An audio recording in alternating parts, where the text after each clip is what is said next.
Let's go. Oh, yeah! You know how we do around this time. Part 4. That's 4 out of 4. 4 stars in the building. Big Sin in Hollywood, J Black. And you know what time it is? It's time for that NFL preview. AFC West. NFC West. Divisions full of debauchery and chaos. A lot of teams here for redemption. A few teams need a championship, but that shit don't matter. Let's go! Feels so good to be in your hood. That's so good. We're gonna let the volume right out.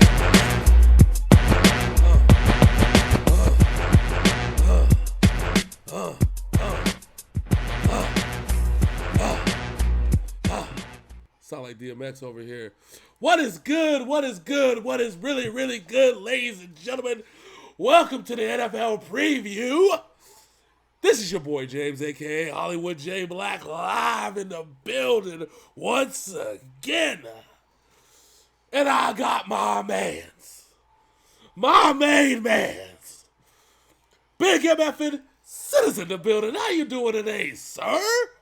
Man, why the fuck you still yelling? You know why I'm yelling. You know what time it is. This is not church, son. You don't need to be yelling like that, fam. You know.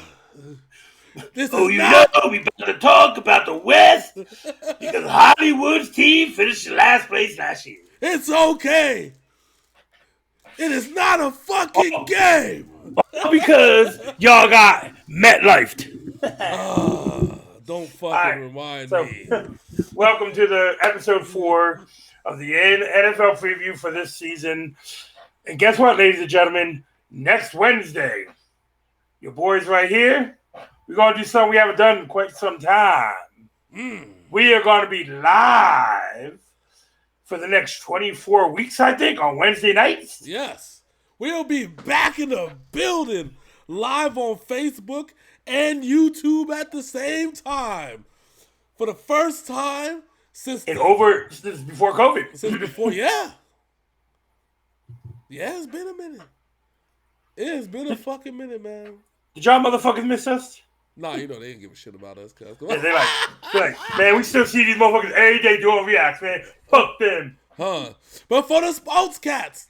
So here's a little thing you might not know. We haven't barely done much on the sports channel.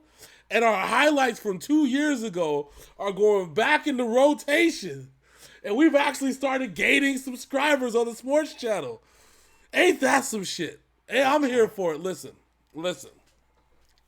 I can't wait to introduce y'all to some, our fresh faces. They're like, what are these fuckers doing? Who are these guys? Oh yes, guess what? Highlights. I finally found the time to do it. Highlights will be back. Since I'll be able to be up all night to do it, highlights will be back on the channel once again. Since he missed a whole year last year. Yes, I know. It's okay. But anyway, no use living in the past. You just gotta brush that shit off.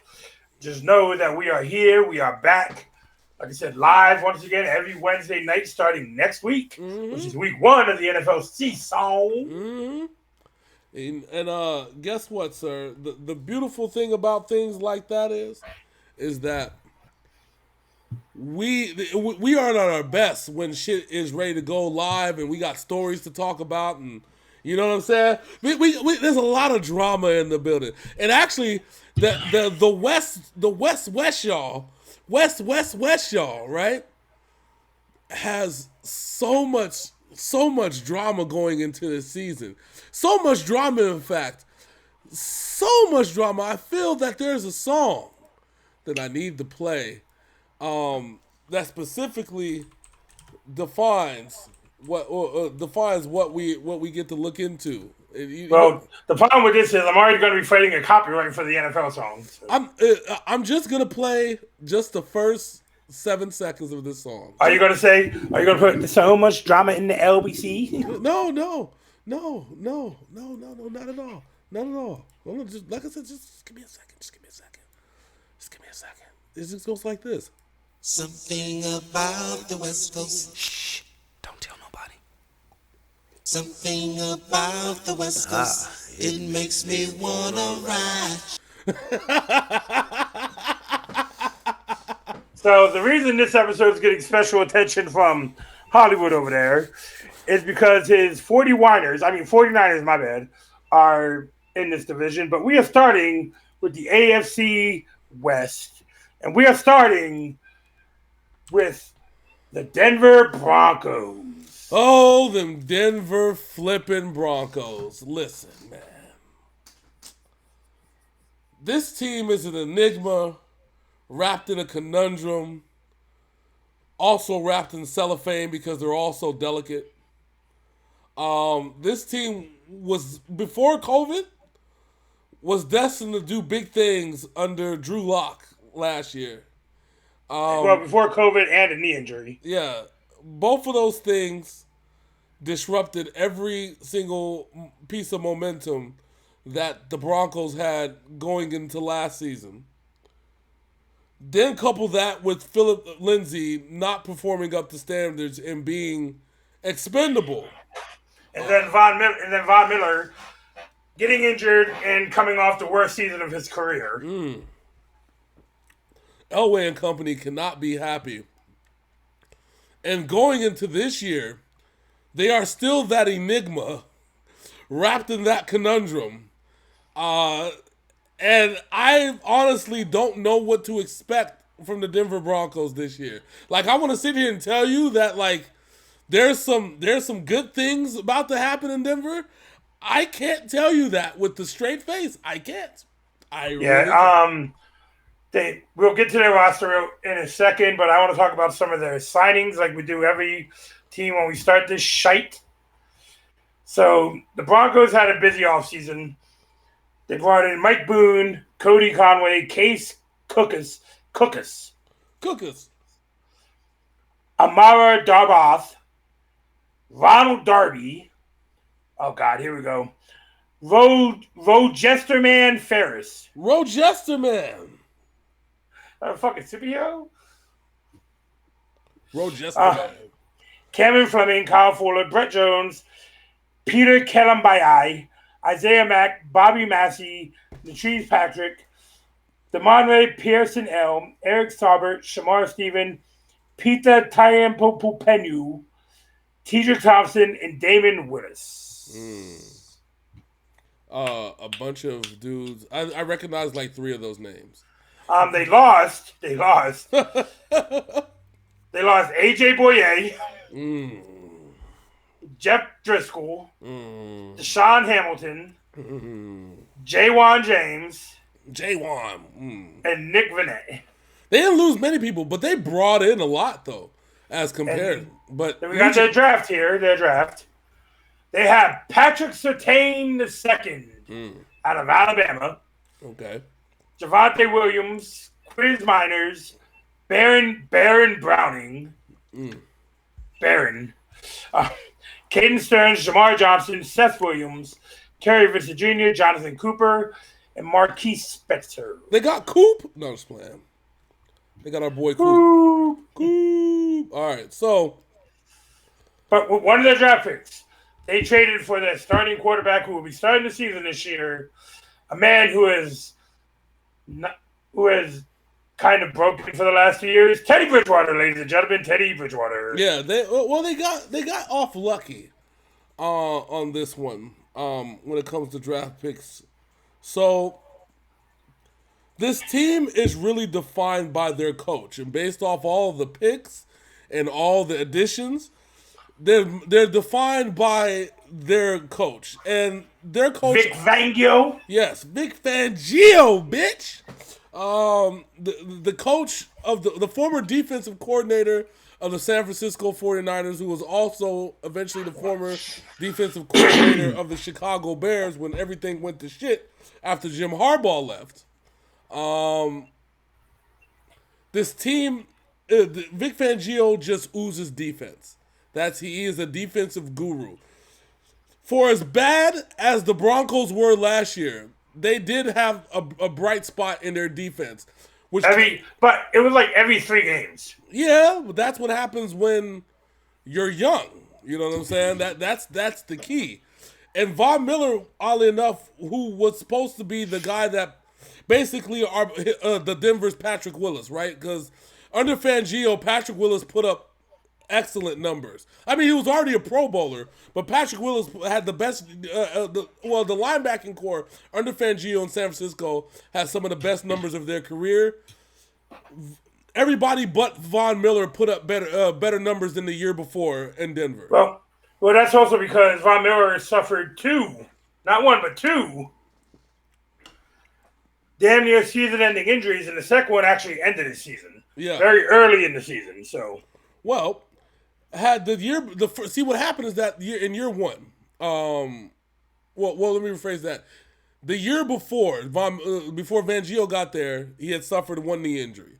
Mm-hmm. Fangio got there early in the season. He had suffered the other knee injury, was out for the whole year. And then he tried to play last year and was just absolutely horrible because he wasn't ready to come back. Yeah, he was still hurt. Yeah. So going into this year, oddly enough, there were trade rumors about Von Miller in the offseason. Well, they almost didn't re-sign him. Yeah. Because he was arguing about his contract. And yes, Von Miller is a former defensive player of the year. Von Miller is a very explosive player when he can stand up. Yeah, yeah. Well, and sometimes you have to ask yourself, what's in it? What's in it for me? You know what I'm saying? Like, if you have 2 bad knees, should I have to pay you top dollar money when I could probably play some other linebacker top dollar money? It's not like there was a what's the word I'm looking for? There was a drought of linebackers as free agents, and it sure as hell wasn't a drought of linebackers in the draft. You know what I'm saying? And you know, Von Miller, listen, this would have been a prove-it year for Von Miller if I was Denver. Like, if you want to hold out, you know what? Because it's not worth it, because they had to get rid of Philip Lindsay, and a few other players just to make this shit work. Yeah, but it's a rebuilding year for this franchise, so let's go ahead and take a look at the current roster. And the quarterback room doesn't look too good because you got 2 injury-prone players in Teddy Bridgewater, Andrew Luck, and that's it. Well, shout out to Teddy Bridgewater. Last 2 years, he's been healthy. Even he stood up in the pocket and took some shots last year in Carolina, which was a Carolina offense that lacked any kind of identity. Yeah, well, because Christian McCaffrey got hurt. Yeah. Mike Davis was doing his thing all season, and then Christian McCaffrey got hurt. Christian McCaffrey came back, and the whole running game went to hell. Exactly. Explain to me how they have more production with Christian McCaffrey and Cam Newton. I was about to say Cameron Newton. Cam Newton. And even under your boy, the dude that went to Washington with Rivera. Yeah, the dude, they have more production, and they use Christian McCaffrey in a variety of places. You see what I'm saying? They didn't just use him exclusive running back. Apparently, nobody gave the new coach the memo this last year, right? Apparently, that's seemingly what the thing. And because of that, we ended up kind of just where we are. Yeah. So Teddy Bridgewater got a bum rap last year. The Panthers were mediocre at best. They had some big wins, but they had a lot of bad losses. Losses that they should have won. And not even because of their offense. Teddy Bridgewater led them on some decent drives. Yeah, Teddy Bridgewater and Robbie Anderson had a connection last year that lit up some scoreboards throughout the year. Yeah, which is why they signed Teddy Bridgewater, because Elway is a quarterback guy, right? Elway is about, and I think Shanahan fucked his head up when he played under Shanahan. But Elway's always been about, let me get a good quarterback for the low, because I ain't trying to pay too much for a fucking quarterback. Okay. Here's Elway saying when looking at quarterbacks. Oh, you're 6'4", blue eyes. All right, come on, you're mine. I.e. Joe Flacco 2 years ago. But he got him for the low. And he also took the franchise to a low. God damn. You're not lying, sir. All right, so in the running back room, we talked about losing Phillip Lindsay, but they got Mike Boone, Royce Freeman, Melvin Gordon, and Javonte Williams. Melvin Gordon is still a very good running back. I'm not saying that Melvin Gordon isn't a very good running back. What I'm saying is that the year that he has spent spent here, it had the first year didn't go well. Well, that's because you were splitting all reps with Phillip Lindsay. Now Phillip Lindsay ain't there no more, so Melvin Gordon has no excuses now to not show out. Well, let's take a look. I want to see some Melvin Gordon stats because I want to break this down. So I don't want to seem like I'm hating, okay? He did average 4.6 yards a carry. He did have 9 touchdowns. He had a decent year while splitting carries, okay? Fine. That is what it is. Because he split them with Freeman, too. Remember, there was a 3-way split, you know? At the same time, they have not used Melvin Gordon to the fullest of their potential. Not like San Diego used Melvin Gordon. San Diego, LA, whatever you want to call them motherfuckers, okay, they found a way to use Melvin Gordon to the fullest of their ability, and they just haven't yet. But that's also because LA had a better receiving core than the Denver Broncos have. Well, if that's the case, so prior to last year, Melvin Gordon averaged 8.5 yards per catch, and he would catch the ball about over 40 times, and he had 3 seasons in a row at some point where he had over 400 yards receiving. Last year, with 8 less catches on his average, had only 192 yards receiving. Mm-hmm. See, Melvin Gordon is like, I'm not going to say Marshall Faulk. That's like an exaggeration. It's not like Marshall. But if given the opportunity, if the trend would have continued, you had yourself a perfect person to throw the ball out to in the flat. The type of guy that Bill Belichick likes, right? A guy. You know who he would have been like? Like who? Kevin Falk. There you go. But even a better runner than Kevin Falk. Yeah, because Kevin was he was all hands. Yeah, you know. Yeah, Melvin Gordon at least will get you 1,000 yards rushing in a season. Mm-hmm. You know what I'm saying? And he could still see. Melvin Gordon's the type of dude that'll get you 1,000 rushing, 500 receiving. That's the type of back that he's capable of. And the fact that they haven't fully used Melvin Gordon to their potential yet, which I'm hoping that this season they need to, because if they don't, then there's no point of having him on the roster. I will tell you that right now. If they're not going to get that ball out to him in the flat, if they're not going to put him in the passing game as much as they do in the running game, then there's no point of having him. This year might be a lot easier because they only have 5 wide receivers on the roster. That's KJ Hamler, Jerry Jeudy, who was a failure last year because he's a small wide receiver, Tim Patrick, Deontay Spencer, and Cortland Sutton. That's all they have on this roster right now. That's going to be a rough go at it, bro. Because Deshaun Hamilton is on IR.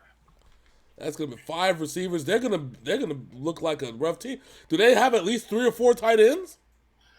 Their tight end room is Andrew Beck, Noah Fant, Albert Okwuegbunam, and Eric Sober.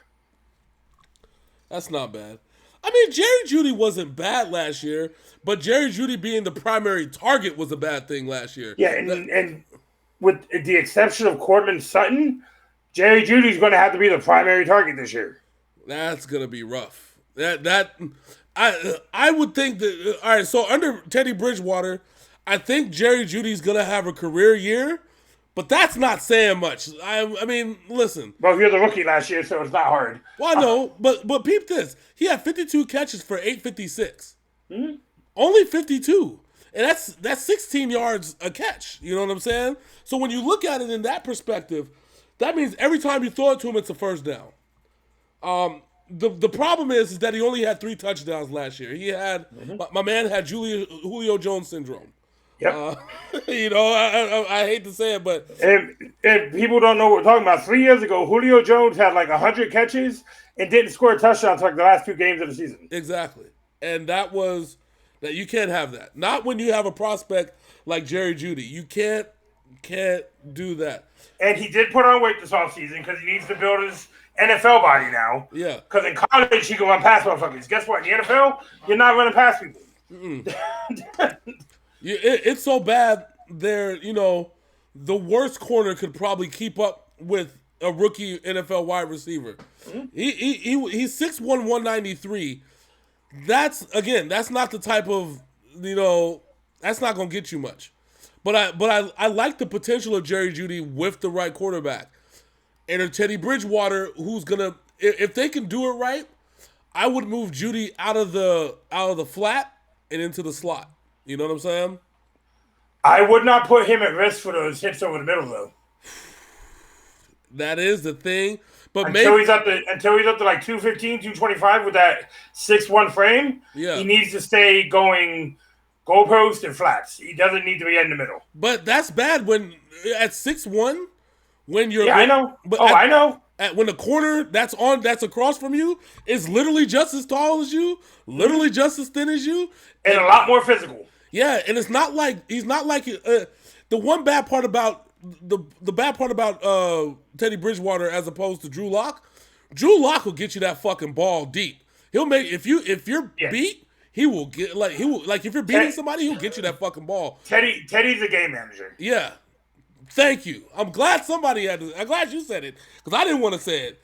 I'm like, listen, that's gonna be the part that they're gonna miss this year, and maybe that's what Vic Fangio liked because remember, he was the defensive coordinator when Alex Smith was there both years. Because he was there under Harbaugh and he was there the year before under Singletary. You know what I'm saying? Like, he knows. You know what I'm saying? Like, he knows how to that a game manager will get him what he needs to get the defense rested and does what he needs to do. So I do think they need to look at free agency and bring in a couple more wide receivers. Well, there's plenty that hit the market. I mean, yes, thanks to the Detroit Lions. They gave away they gave away both their starting wide receivers now. They did. Yeah, and the Eagles cut their team leading receiver from last year. They cut him today too. So. Yeah. There's a swath of wide receiving free agents out there. Trust me, they'll be fine. So let's talk about the defense real quick. We'll just talk about the big names. We got Shelby Harris, DeMonte Jones, Deshaun Williams, Bradley Chubb, who I think is going to have a breakout season this year. Yeah. He was a rookie last year, but the dude is fantastic. The return of Von Miller, A.J. Johnson, Malik Reed, Justin Simed. Defensive backs here, we got Ronald Darby. Yep. We got Kareem Jackson, Justin Simmons, and the rookie they drafted, Patrick Surtain II, who's really good. Yeah. And Kyle Fuller. Their defense is good. Yeah. But can they stay? They need to be consistent, which is what they were not last year. Well, the fact that they added more rookies and then added more free agents, the consistency thing you're gonna have to throw out the window at this point. I'm just saying, and they played one less preseason game. So that whole consistency argument, throw that shit out. At some point, you gotta play ball. You know what I'm saying? They beat the Seahawks 30-3 in the preseason. Who was the Seahawks quarterback? That's none of your goddamn business. Exactly. So go ahead and pop up their schedule. The schedule. I will pop up the schedule for you, sir. All right. So here we go with the Denver Broncos 2021-2022 schedule. Schedule.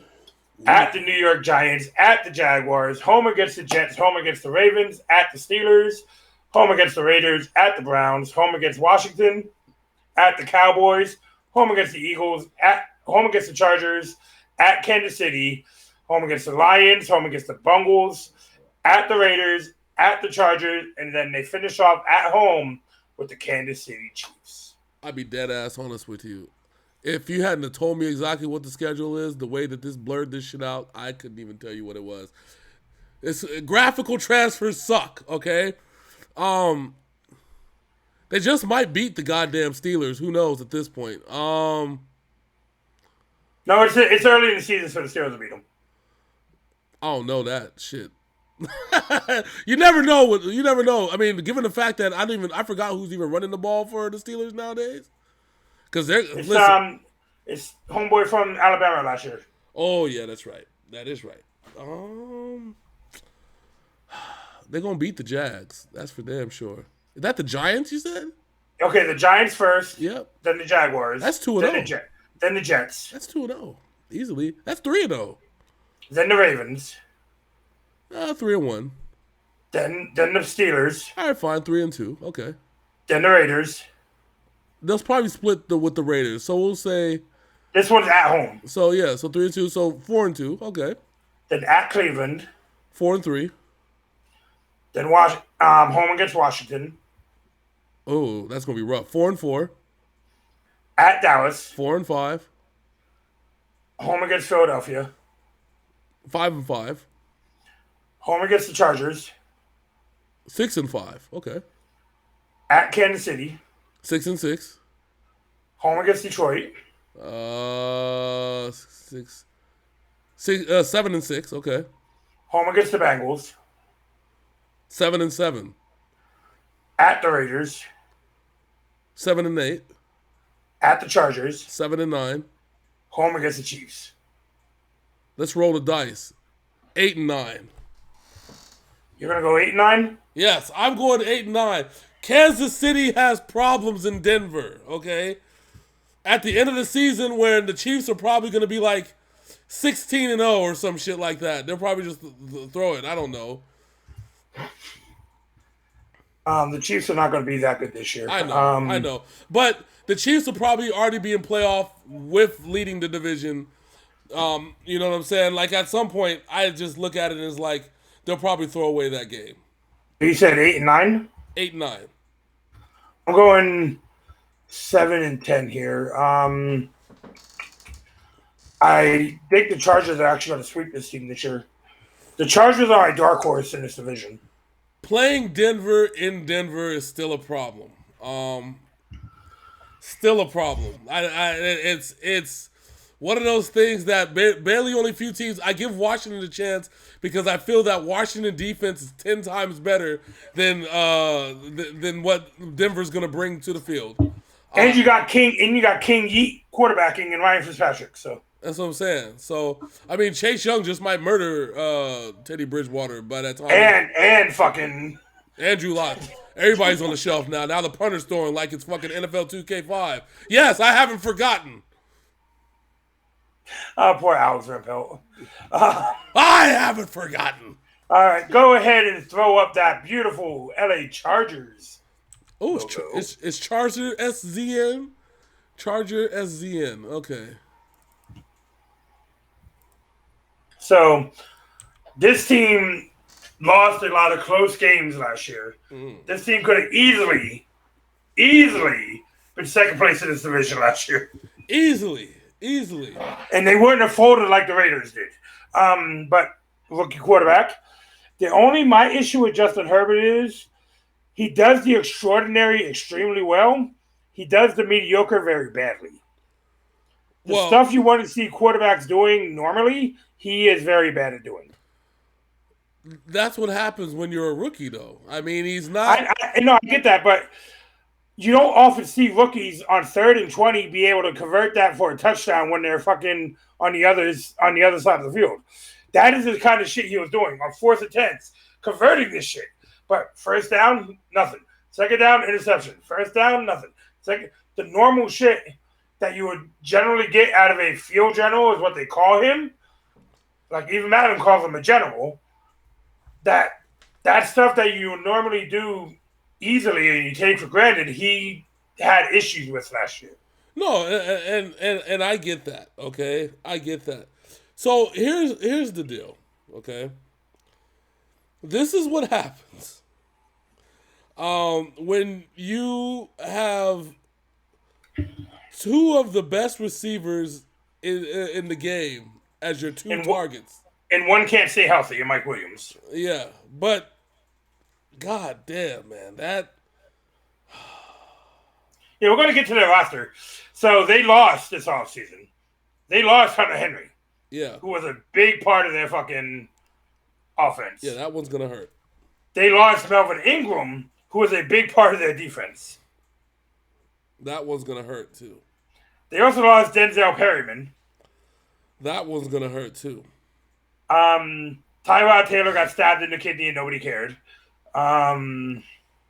That's fucked up, though. Why? I swear to God, if it wasn't for bad luck, Tyrod Taylor would have no luck at all. Did you know that there was a guy on the Chargers last year named Forrest Lamp? Forrest Lamp? Forrest Lamp. He's now on the Bills. That is a Buffalo Bills name. Yeah. I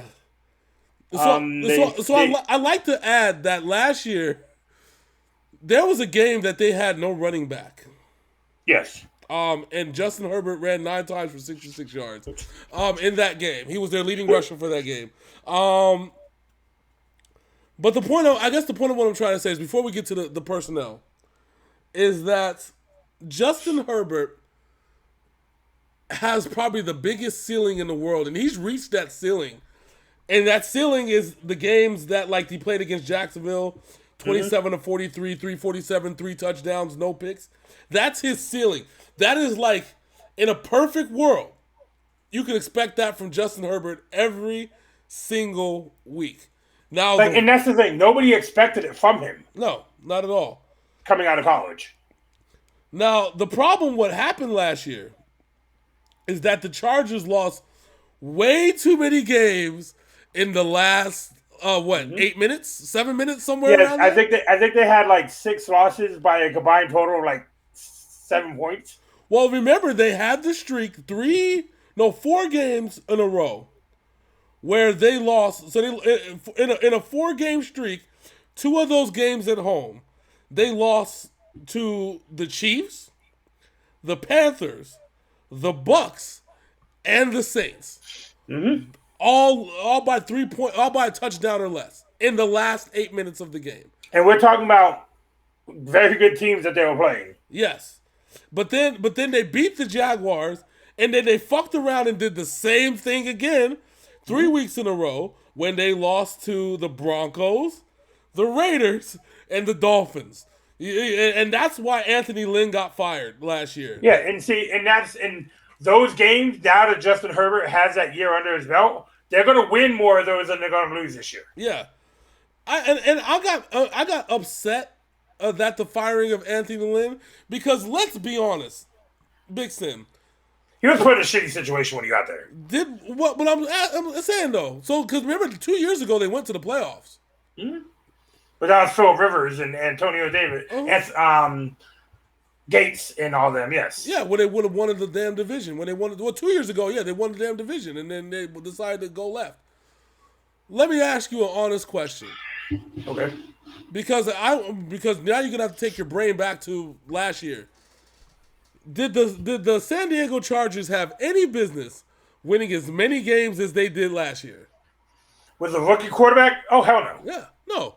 And that's what upset me about the firing of Anthony Lynn and me not knowing what to expect this year. I forgot, who is their coach now? Give me 1 second. Because I have a lot more. I have some signings to talk about. I know you got some signings, but let's talk about the coach real quick, because then the signings. Brandon Staley. I don't even know who he is. He is. He previously served as a defensive coordinator for the Rams in 2020, so he's part of the crazy fuck the head coach's tree. He served as a head coach. No, he was a defensive coordinator for the Rams. No, I'm saying he served as a defensive coordinator for one of the leakiest defenses in the NFL. But one of the best defensive lines in the NFL. You can always have the best defense. You got to remember, the Rams have the number 1 defense the last 2 years. No. Yes, with Jalen Ramsey, Aaron Donald, they've had the number 1 defense. Now I'm going to have to look. I guess we're gonna have to talk about the Red. But go on, talk about the personnel. All right, so they went. So they signed. So in the offseason, their longtime center Mike Pouncey retired. Okay. So they brought in Corey Lindsey, the Aaron Rodgers' former center from Green Bay. Yeah. Matt Filer, and the big one, Jared Cook. He came over from New Orleans.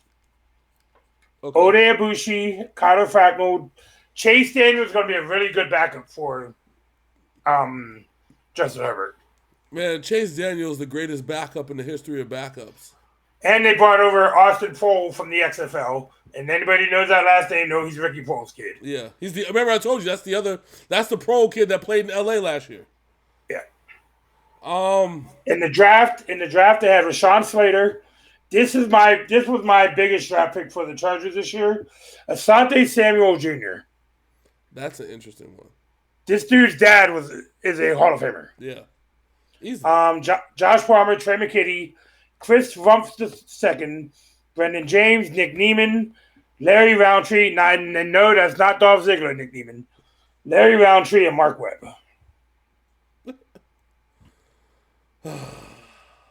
I mean, they have a lot of potential. Don't get me wrong. They have a ton of potential in LA.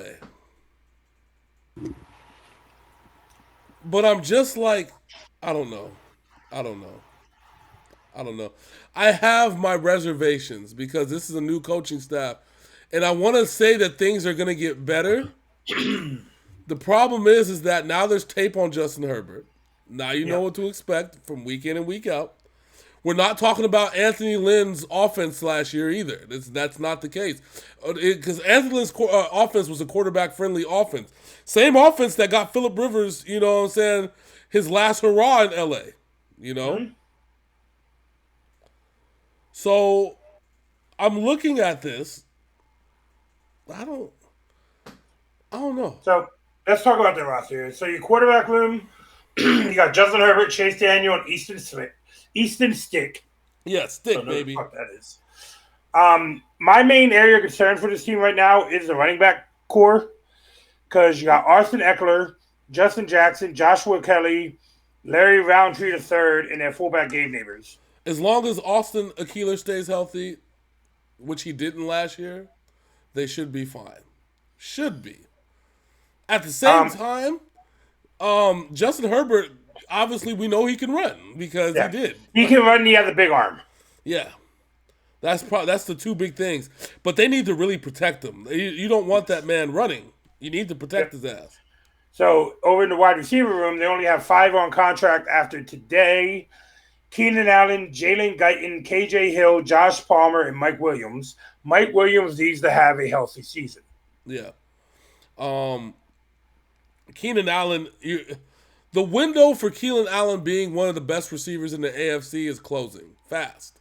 Yes, because last year he got a case of the drops because he got way too arrogant last year. Yeah. And then, he had Justin Herbert throwing to him. I mean, well, not only that, he also, in that matchup against New England, Stephon Gilmore just picked him apart. Yeah. I'm just telling tight end, Steven Anderson, Jared Cook, Trey McKitty, Donald Parham. Jared Cook is going to add a lot to this tight end room because the other 3 guys are very young. Yeah. Offensive-wise, I'm not too worried. Defensive-wise is where the big concern is at because remember, what the problem is that they gave away too many games at the end of the year. I mean, at the beginning of the year and the middle of the year, and then just got blown out in a lot of games towards the end of the year. And a lot of that was during Joey Bosa's injuries. Yes. So that's going to be... It's still a lot to take in. So adding Asante Samuel Jr. is going to help their backfield. Chris Harris Jr. also is going to help the backfield. Brandon Faison, Alohi Gilman, Darwin James is a solid safety. Yeah. Linebackers, they got, like I said, the aforementioned Joey Bosa, Nick Neiman, Chris Rumpf II. They have a lot of new faces in their linebacking core. They do. With the exception of Joey Bosa. They do. and I said this is going to be some growing pains. As far as the coaching staff of the Chargers, I got to look that up. I got you. Head coach Brandon Staley, offensive coordinator is Joe Lombardi. Shane Day is there, passing game coordinator. Defensive coordinator is Bernardo Hill. They're young coaching squad. Bernardo Hill was the defensive back coach in Denver from 2019 to 2020. Yeah. Yeah. So they're a pretty young coaching staff, with the exception of Joe Lombardi. And that's kind of the thing. This is going to be interesting. So Ronaldo Hill, for those that don't know, he was a defensive back coach. He's a very young coach. He's a very young coach. So that's going to be another thing too. Although he has 13 years of experience, he was basically tutoring people. You know what I'm saying? So that's going to be... Yeah, and he served as a player coach for Denver for a while. Yeah. So there's a lot. I mean, oddly enough, the Chargers have hired a ton of minority coaches. In the like as coordinators and stuff like that. So very interesting to kind of see where this goes. Everybody's fairly young and fairly new. The schedule, however, is going to dictate where all the fun begins, isn't it, Big Sin?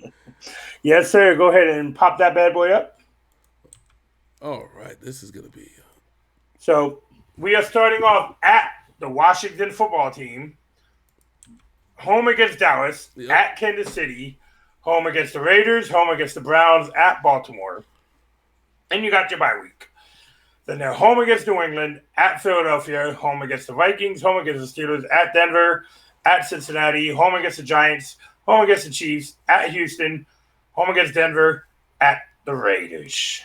Still think they're going to split the series with Denver. I don't think they're in Kansas City's level right now. I don't think they'll split it with Kansas City. I think they'll split it with the Raiders. Okay, so I'm going to hark back to last year. Didn't they beat Kansas City in one of those games? Yes, they did actually. Towards the And end I of the think year. it was in Kansas City. But if I remember correctly, I believe that it was because The Kansas City defense was trash. actually no, never mind. So they didn't, not last year. Chiefs. Let me see. Looking at this. No, yeah, that's right. End of the year because the Chiefs rested their people. Yeah. So, and this was in Kansas City, which was like, God damn, really? That's fucked up. They lost 30. They won. They beat the Chiefs 38-21 in a resting period. But aside from that, we have Washington's going to be a tough game. That's an L. Dallas is going to be a tough game on both sides of the football. So I think that's going to be an L. So while you're looking at it, you want me to give you my bold prediction? Yeah, My bold prediction of the week, ladies and gentlemen. All right, here we go. Time for the big Sim bold prediction. 10-7. You got more faith in them than I do. Shit. I told you they're my dark horse. They are my dark horse this year. 1, 2. Is it at Kansas City to win, or is it at home? The week 3 is at Kansas City. 1, 2. That's 0-3. At Raiders or Home. 0-3. So 1-4. I think Home. Then home against the Browns. Yeah, still 1-4. At Baltimore. 1-5. Patriots, I think 1-6. At Philadelphia. 2-6. Vikings. Home against Minnesota. 6. 3-6. They might surprise the Steelers. 3-6, so 4-6. No, did I say that? No, 3-6. I think I picked the Steelers in there, so 3-6. So 3-7. 4-7 because it's home against Denver, right?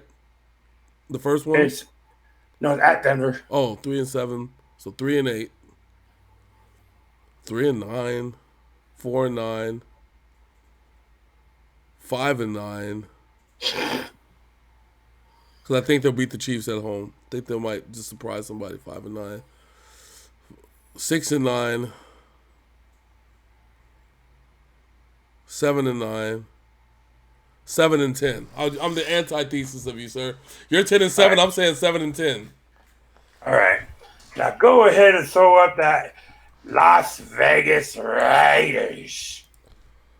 So beautiful. So beautiful. Had to say it with the Chris Berman, you know what I'm saying? Yes, right? The Raiders. The Raiders. All right, so You put the car and truck club. That's hilarious.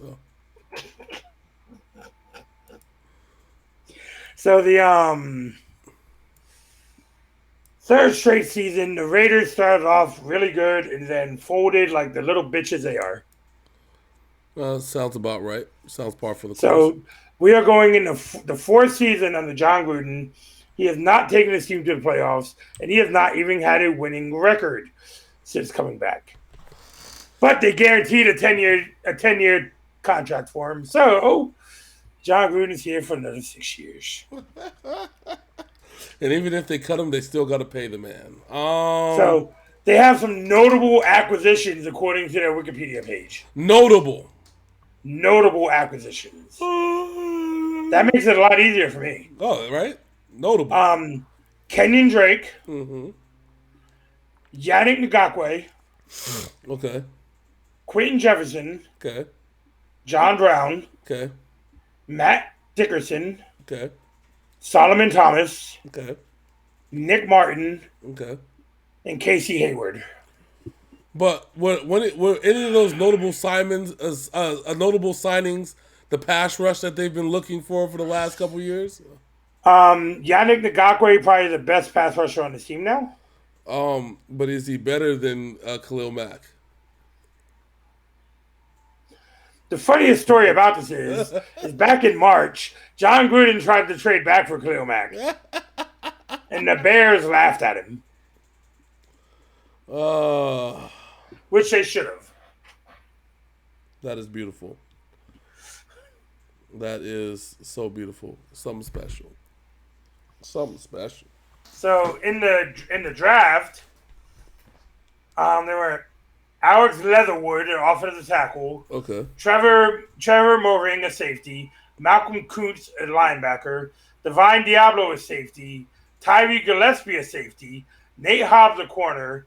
Jimmy Moore. How many fucking safeties do you need on your team, Gruden? Jesus Christ. You drafted 3 of the motherfuckers. All of them. Hold the fuck on. So every defensive pick he made last year, he failed on. So he drafted 5 out of 7 defensive picks this year. That's the one thing they were lacking. Am I wrong? No. But they still fall into the trap of the Al Davis and what the hell is his son's name? What is his name? You talking about whatever his name is? The owner, fucking bowl haircut dude. You talking about Mark Davis. Like his daddy, like speedy wide receivers, which is why they went out and spent a lot of money to sign a 31-year-old John Brown.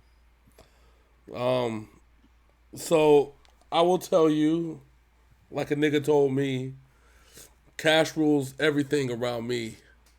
But he is the poorest owner in the NFL. Because he's from Vegas. I mean, he's not from Vegas, but he's in Vegas. I mean, he spent his money on building this stadium. He spent his own money, or half of his own money, and the other half went to the state. Came from Vegas, because Vegas has no state taxes. You know what I'm saying? No local heavy taxes like California does to supplement that. The reality of the situation is this, though. The Raiders had all the offense in the world last year. They had no defense. They haven't had a pass rush in 2 years.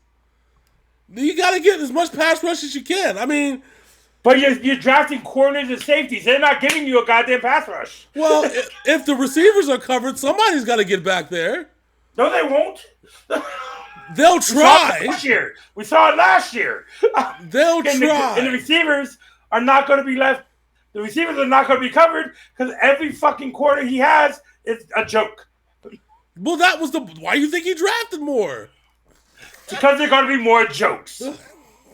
Well, they can't. There's a comedy club in the giant goddamn rumba in the middle of the desert. Okay, It couldn't be any worse than it was last year. Okay. so anyway, their quarterback room: Derek Carr, Marcus Mariota, Nathan Peterman. Nathan Peterman still has a job.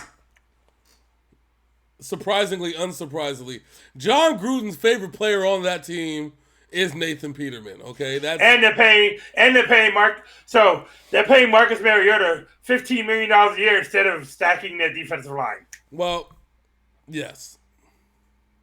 What do you want me to say? You're going to try to get some smart shit off your brain, but just that made you break for a second. Yes. They're trying to trade him for something. I don't know what that something is. No, John Gruden already said he's not trading Marcus Mariota. Well, he should. Okay. Because then they'd be stuck with Nathan Peterman and Derek Carr gets hurt again. Who would ever think in 2021 that Jameis Winston would have a starting job and Marcus Mariota wouldn't out of that draft? And they both played on the same amount of teams. Yeah, exactly. So in the running back room is more promising. Kenyon Drake, Josh Jacobs are going to be a hell of a 1-2 punch as long as Josh Jacobs gets to his form from 2 years ago. Trey Ragas, Jalen Richard, and fullback Alex Ingold. Running backs are good for the Raiders. Yeah, I'm telling you, you're going to go through the whole offense and you're going to see a whole shitload of they position. have a lot of offensive talent. My concern is the goddamn defense. They had zero defensive talent last year. Anything's better And than nothing. they have one pass rusher, and that's the Ngakwe. That's more pass rushers than they had last year. Actually, that's 2 more pass rushers than they had last year because they were at -1 the year before. No, you have to remember, Max Crosby was the best pass rusher last year. That's like saying between me and you, I'm the faster runner. That's not by much. That doesn't mean shit. But Max Crosby did have a good season. By Raider standards, yes. So, in the wide receiver room, John Brown, Brian Edwards, Zay Jones, Hunter Renfro, Henry Ruggs, Willie Steed, and DJ Turner. These are all very good wide receivers. Hunter Renfro needs to be utilized more. Well, he He's a will. Cole Beasley, Julian Edelman type. Yeah. But they have him listed in the roster as just a punt returner. Well, Renfro will be in the game. John Brown is the key because John Brown, they had to get something after they lost Nelson Aguilar, who balled out last year and got himself a big money contract In New England. And so that was kind of we knew that was going to happen though, because Aguilar just kept dropping every pass in Philadelphia, and then comes to the Raiders and balls out. He's like, I need me a contract, nigga. Fuck this. So Give me a contract, please. Can I have a contract? my main concern with the wide receivers is you have 2 speed guys on the edge. You got Henry Ruggs and John Brown. Henry Ruggs could not get open, even though he's the fastest guy in the fucking NFL last year. But John Brown knows how to get those openings. Well, they're gonna Willie Steed is a workhorse wide receiver. Yeah, Snead is a baller. They're really gonna have to be able to in order to get the wide receivers into the game. They're gonna have to out scheme the other team, and they have the potential to do it. This is probably the most talent that Derek Carr has had at the receiving position ever since he's been there. Yeah, I can agree with you on that one. I think that this is really going to be a put up or shut up time for Mr. Carr.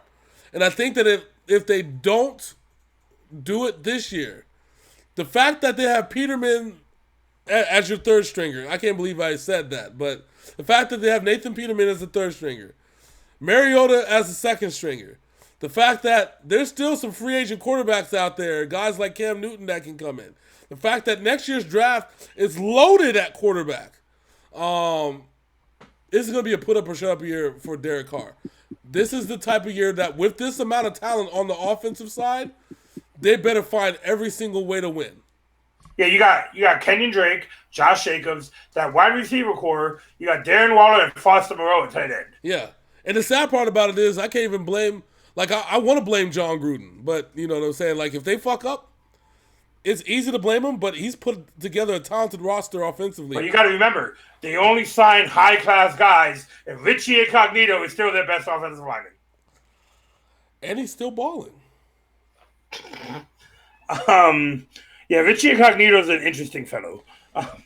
Listen, Listen, as racist and as much of a dickhead as he is, I mean, he's No, not. he does his job. He does his Yeah, job. he's not as racist as probably people point him out to be.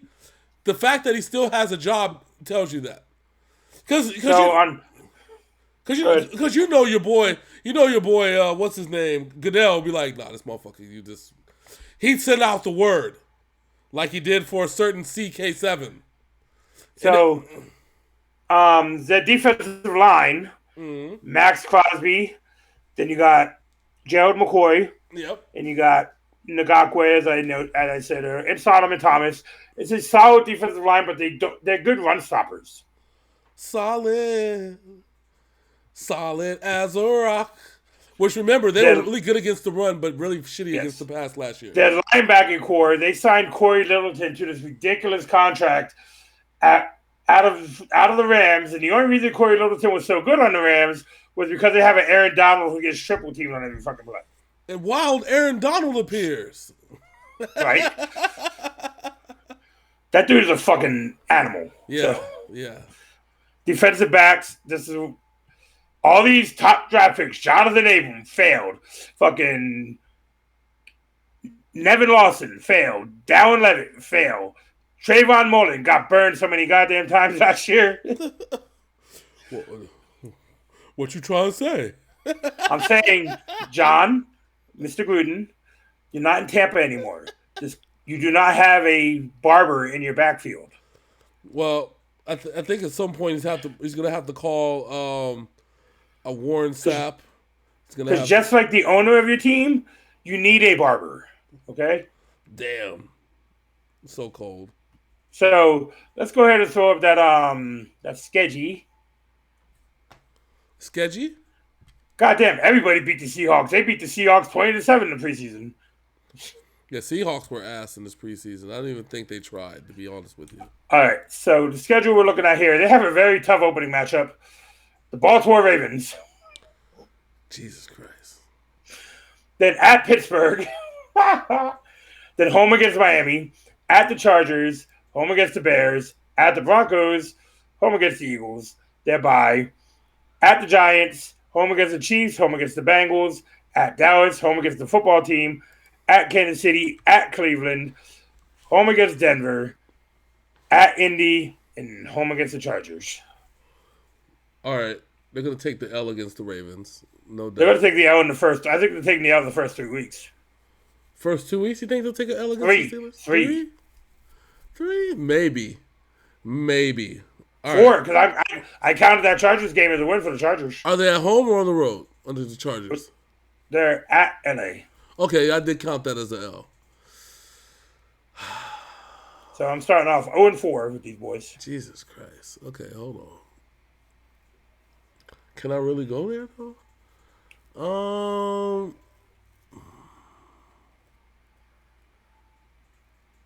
I think they're going to upset the Chiefs like they did last year. I count the Giants, Eagles, Broncos. I told you they're going to split with. I think they'll split with everybody. So I'm going to go with the John Gruden special. I'm going 8-9 here. Another losing season. They'll split. They'll lose to the Browns. Washington's going to be tough. Still think Washington is a premier team.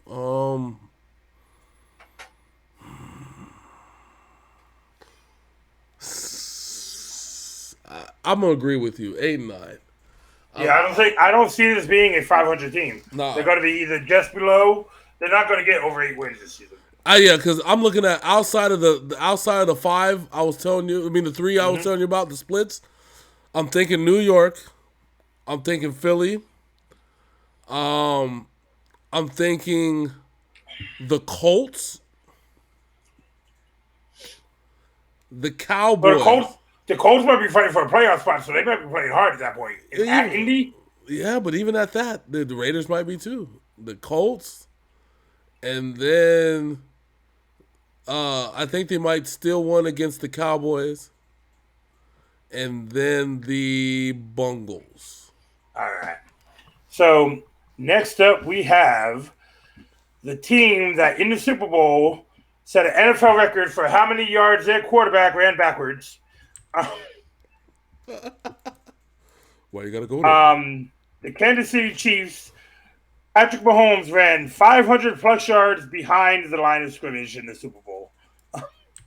So the next day after the Super Bowl, they cut their entire offensive line. Yeah, that was a thing of beauty when they did that. I mean, imagine being frustrated as an owner on your at your offensive line, especially given the fact that they were all second and third stringers. Yeah, because they had a lot of injuries. A lot is an understatement. The whole offensive line was decimated by the time we got to the conference championship. And it just so happened that the Bills made more mistakes defensively than the Chiefs made offensively in order to win that game. And then real talk, if the Browns could have stopped the backup quarterback, it should have been the Browns there. Yeah, hands down. Because the Browns outplayed the Kansas City Chiefs. Yeah, their Super Bowl was when they beat the Steelers in the playoffs. Okay, they got too happy is what happened. The Browns should have won that game. We predicted the Browns to win that game, and we came this close for that prediction. We came from one quarter, one goddamn tackle of what was his fucking name? What, Tyreek? No. Samuel Chad Watkins? Henne. No, Chad Henne. Remember remember Mahomes got hurt. Mm-hmm. And Chad Henne finished off the game. Yep. And it was that 10-yard run that set them up in the position to score. Fucking Chad Henne ass cock. Anyways. Ain't done shit in his career. Ain't done a motherfucking thing. But it's okay. Still fun. So they lost Sammy Watkins. Yeah. They cut Damian Williams. Yep. Which is weird because Damian Williams was like actually a good running back for them. Which, you know why they cut him though? Yeah, because of the other dude. Well, they cut him because Damian Williams sat out because of COVID. Oh, and their biggest loss of the offseason, Le'Veon Bell. Yes. Sorry. That is a game-changing loss, sir. Game-changing. Epic. The Chiefs are going down, man. They are going down. So Le'Veon Bell and LaShawn McCoy both won Super Bowl rings, not seeing a goddamn second on the football field in either season. Well, didn't Le'Veon Bell... Oh, no, Le'Veon Bell didn't.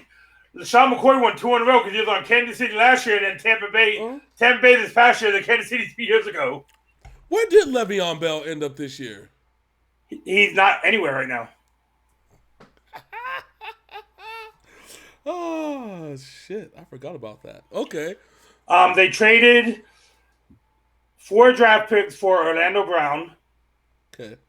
Because they needed to shore up that offensive line. Okay. They signed... So these are their additions. You ready for this one? Mm-hmm.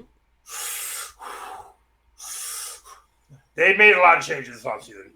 Kyle Long, Joe Thuney, Blake Bell, Anthony Gordon, Jordan Ta'amu,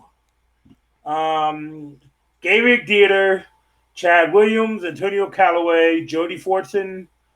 I'm going to go for just the big names now. Emmanuel Smith, DeAndre Baker, Tajay Sharp. Mm-hmm. So they improved their offensive line. Well, they didn't really have a choice because they cut everybody. Yes.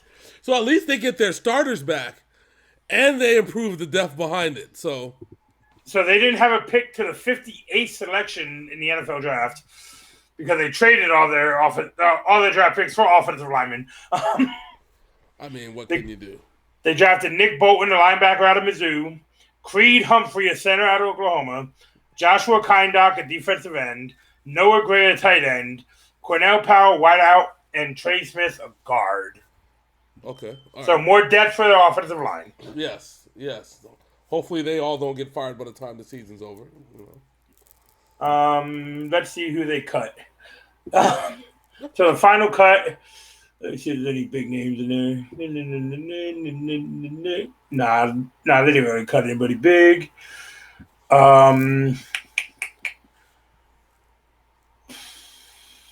They get the Patriots traded him Yasir Durant for a 7th round selection. All right, so here's how our roster for this Kansas City squad, Kansas City 2021-2022 is looking. Chad Henne and Patrick Mahomes at quarterback. Okay. At running back, you got Clyde Edwards-Helaire, Jarek McKinnon, Darrell Williams, and then fullback Michael Burton. Yep. Jarek McKinnon, me and John make a joke about that dude because he sat out because his legs were tired. You know, he ran the ball like 20 times this season. And he wanted to be a cowbell running back, right? A bell cow. Yeah, a bell cow. And his legs were tired after 20 runs over 5 games. So, wide receiver, Darius Fountain, Mecole Hardman, Tyreek Hill, Byron Pringle, and Demarcus Robinson. So this wide receiver pool is a lot slimmer than it was last year. And when we say a lot, we mean a lot. Which is insane to think about because you think that last year's, the Super Bowl winning Chiefs, their offense was predicated on speed. Yep, you had Watkins, Hill, Robinson, and Hardman. Yeah. And then, of course, you had the tight end, Travis Kelce. Like, Yep. they had a lot of speed, and they don't have that this year. Nope.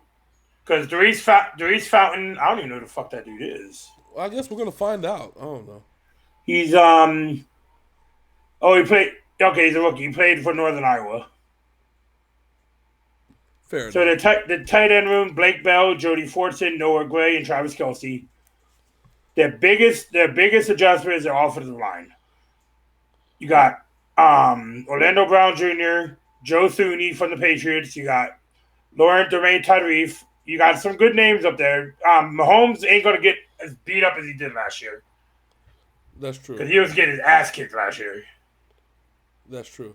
And for some reason, Kyle Long decided to try and come back after being out of the league for 2 years, and now he's on the pup list. So I don't even know if he's going to see the field this year. That's sad. Fuck. Remember, he retired a couple years ago. I mean, I know that, but fuck, man, it's still sad. Still fucking sad. I mean, shit. So defense, you got Frank Clark, Chris Jones, Alex Okafor, Khalil Saunders, Deshaun Wharton at defensive line. Linebackers, you got Willie Gay, Darius Harris, Anthony Hutchins, and Dorian O'Donnell. Defensive backfield, you got Tyrann Matthews, the captain of that backfield. He's the grit of that backfield. Yeah. And a bunch of role players. You got DeAndre Baker, Rashad Fenton, Mike Hughes, Chris Lamons, and L'Jarius Sneed, Daniel Sorensen. So that defensive backfield is led by Tyrann Matthews' aggression in the way he plays football. He's a piece of shit, but he gets the job done. Isn't that the hilarious? It's like the worst people ended up being the some of the best players, and I think because that's all they know how to be. Yeah. You know? Because, Tyrann Matthews, he had issues in fucking Arizona. And then even worse when he got to Kansas City and got that big head on him. Exactly. So go ahead and pop up that Kansas City schedule. We're going to see if they can continue their winning ways here in 2021, 2022. This is going to be fun. Let's see. All right, you ready? And go. They are home against the Browns, at Baltimore, home against the Chargers, at Philadelphia, home against Buffalo, at Washington, at Tennessee, home against the Giants, home against the Packers, at the Raiders, home against Dallas, and they got their bye week. Home against Denver, home against the Raiders, at the Chargers, home against Pittsburgh, at Cincinnati, and at Denver. They are being the beneficiaries of a weak back half schedule. Yeah. That's... The Tennessee Titans game is going to be their biggest test in the beginning of the season. Because I think, Cleveland might start them off 0-1. Even in Arrowhead, I think Cleveland is going to want to prove that they can beat this team. True. But Baltimore cannot beat this team. Well, they need to. This is the thing. This is the. Remember, I said this is the year that Baltimore needs to get over the KC hump. I don't think it's going to be this year, though. You don't think it's going? I think it will. No. I think, given the lack of speed on this squad, I think that's kind of just where we're at with this one. Kansas City's not going to be as good as they were. Unfortunately, until this is going to be one of those things going to take a couple years for Kansas City to get back. Kansas City is not the best team in the AFC anymore. Buffalo is. And Tennessee. Buffalo, Tennessee, and Buffalo, Tennessee, and Baltimore. I think that's it. That's your top three. And now the Browns. I can make a case for the Browns being number 4. So I really don't like what I'm about to do here, but looking at how weak their schedule is, it is weird that a Super Bowl team has such a weak schedule. I'm going 13-4. 13-4, huh? Yeah. Bold strategy, Cotton. Let's see. Dude, look at the schedule. The schedule is weak. Weak as compared to whom? As compared to any other fucking Super Bowl contending team. The only legit challengers they have up here, Cleveland, Baltimore, Buffalo, maybe because they dominate Buffalo, Tennessee, the Packers. That's 5. That's it. Okay. They're the only teams that can give them a fight.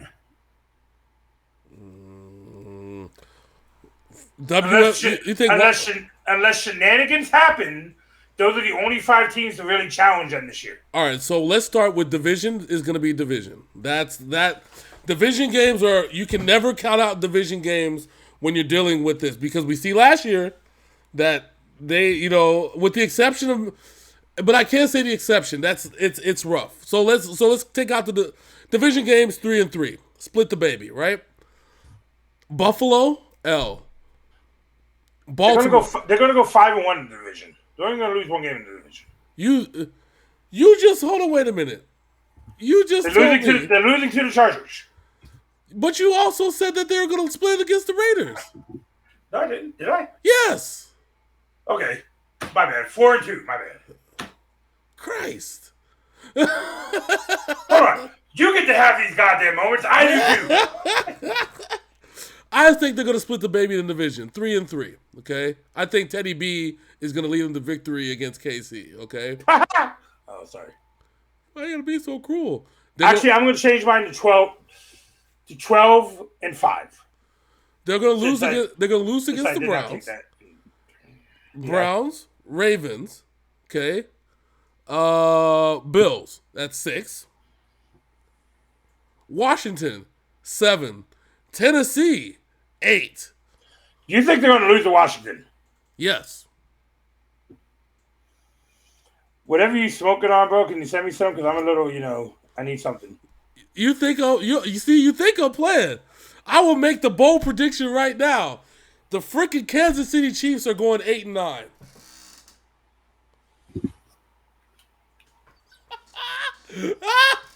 Because that ninth loss is. I just gave you 8 losses. You know what that ninth loss is going to come against? And I know that you're going to laugh when I say this. And this will be flipping against what I talked about 2 weeks ago.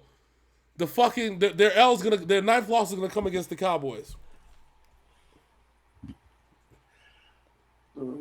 So I think Hollywood is over here smoking that good right now.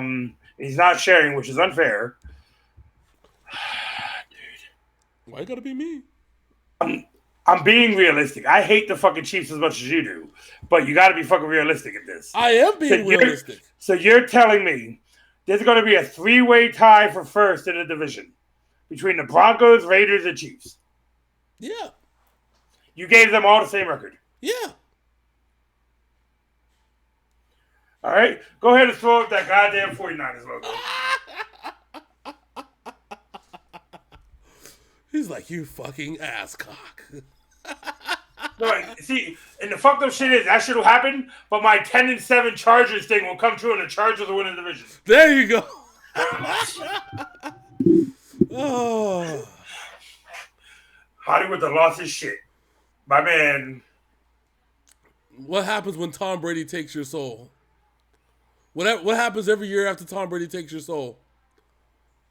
What happens, Sil? Answer the question. What happens when Tom Brady takes your soul? We don't know if it's Tom Brady or Belichick. Oh, okay? We still don't know that part. Well, this is the first year that they have not been together after a Super Bowl. So we will find out, goddammit. Well, the whole neighborhood knows you, and they'll expose you.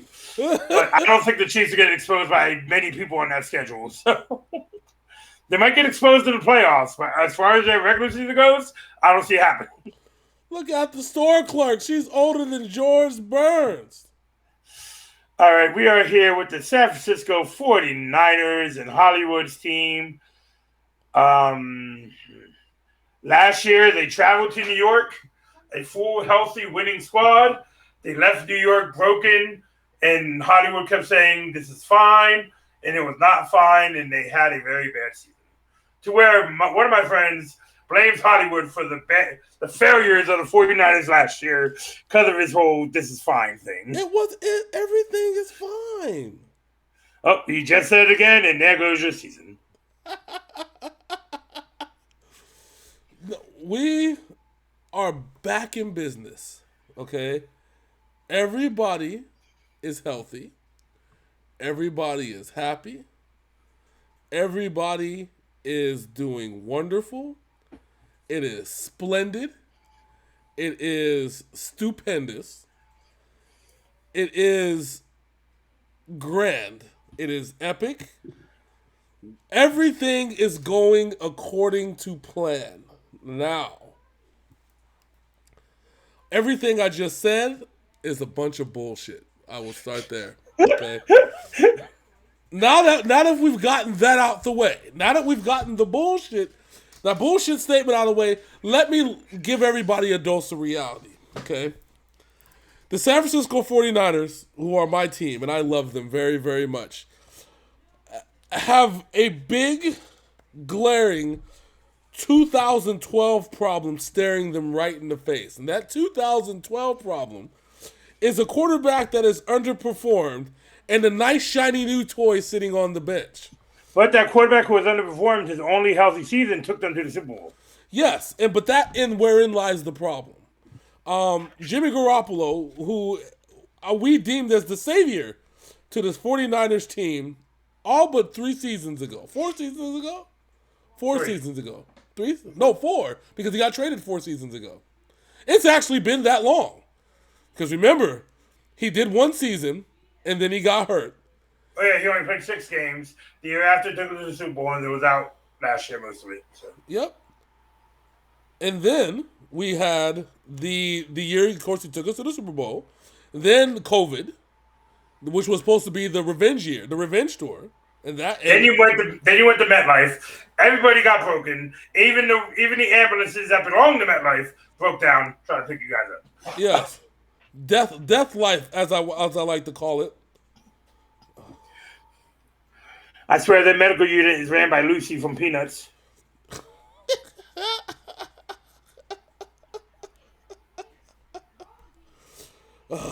Why you gotta go there? Why you gotta go there? So the way this Wikipedia page is, it's going to be very hard for me to go through the signings at the moment. So we'll go through them when we go through the roster. Because somebody went in way too much fucking overkill. Because they're like, oh, they signed Marquise Lee. Yeah, but they cut him 3 days later, but you don't have that on here. Yeah, that's true. So when we go through their roster, so we'll go with their draft. The big one. So we talked about this when we talked about the Patriots. Kyle Shanahan was all in on Mac Jones until the last day of the rookie training camp. Which, and you have to ask yourself, right? Because we were really in the Justin Fields sweepstakes too. That was actually a thought that was in there. And as was New England, it was those 3 quarterbacks that were linked to both teams. Yeah, Justin Fields, Mac Jones, and Trey Lance. Mm-hmm. Actually, no. Trey Lance actually came out of nowhere. It was back in Justin. Yeah, back in Justin. Yeah, because Trey Lance was supposed to be deemed as later in the drafts. Because he's more of a project than he is a starter. And you see why shades of 2011 are coming back again? Yep. So they got Trey Lance with that number 3 pick. Mm-hmm. Aaron Banks, the offensive guard from Notre Dame, is a very good fucking offensive guard. Trey Semin, I'm a Notre Dame fan, so I know. Trey Semin, Ambry Thomas, Jalen Moore, Diamador Lenore, Talanoa Hufnaga, Elijah Mitchell. Yeah. That was their draft. So we have a very interesting development here with this team. They cut Josh Rosen, so the only quarterbacks on the team are Jimmy G and Trey Lance. Trey Lance has a broken finger, so Jimmy Garoppolo will be starting the season. Yeah. I honestly think they're going to give Jimmy Garoppolo the Alex Smith treatment that Alex Smith had the last year that he was in Kansas City before they gave the keys to the throne to Patrick Mahomes. I honestly think that they'll let Jimmy G play the whole season if he lasts the whole season. And that's the thing right there. It's a big if. So it's not like well, the good thing that we don't play at MetLife this year. I mean, even accidentally or on purpose. You know what I'm saying? A good thing we don't play at fucking MetLife. The bad part about this is now this is like a swan song for Jimmy. Because remember, up until recently, they were talking about trading Jimmy G back to the Patriots. Remember the rumors? That was a thing. Yeah, okay, so when it comes to those quarterbacks, I think they did land in the right place. Well, yeah. Well, Mac Jones with New England, Trey Lance here in San Francisco, and Justin Fields in Chicago. They are into where they need to be. What you have to think about now, when you put things into perspective, Shanahan and Belichick both know what they're doing, and they both know what they need. I don't think a guy like Mac Jones would have worked out very well in San Francisco. He's a carbon copy of Jimmy Garoppolo. Yeah, he's just more efficient than Garoppolo. True, and I also don't think a guy like Trey Lance, as dynamic as he is, would have done well in New England or any place that doesn't rely on speed. Man, you know Belichick would have made that man a tight end. I'm surprised he hasn't went to try and snatch up Tebow as a tight end, to be dead honest with you. Season starts in a week and a half. Don't give him the time, please. At least we know Tebow's available as a tight end now, but that's beside the point. Belichick likes him too. So yeah, you have to ask yourselves, because Shanahan and Belichick have nothing but love and adoration for each other. Yep, they're good friends. It's a weird friendship too. Well, because it's weird because Bill Belichick does not like Mike Shanahan. No. Loves Kyle, hates Mike. You know what I'm saying? And so, I meant to tell you this earlier. I made a joke with John. I was like, "Here's what happened. This is why Cam Newton got cut. Because Bill and Kyle Shanahan made a backdoor deal. They cut Cam. They're going to trade for Jimmy G. Then the 49ers are going to sign Cam. That would be a bunch of fuckery. I honestly think though that you might see Cam in Indianapolis given the COVID protocol and the hurt foot for your boy Carson Wentz. Yeah, the Colts and the Cowboys are the two teams rumored for Cam Newton right now. Yeah, so that should be fun. But we're saying that I think this is going to be the swan song for Jimmy G. Fully healthy. Jimmy G is a very efficient quarterback when healthy. When he can stand in that pocket, when the pressure's not on him to win the game, Jimmy G is probably one of the best quarterbacks in the NFL. Easily top 5. When the pressure's not on him to win the game. Emphasis on the fact when the pressure's not on him to win the game. Yeah, because last year, all the defensive injuries fucked you guys. Yeah.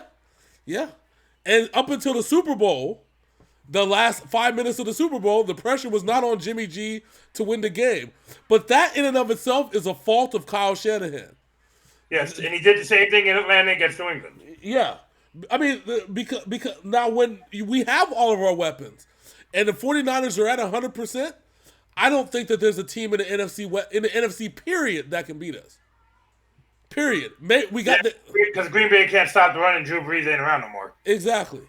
Well, you got the Buccaneers. The Buccaneers are probably the toughest challenge. Well, the Buccaneers are the most loaded team in the NFL offensively.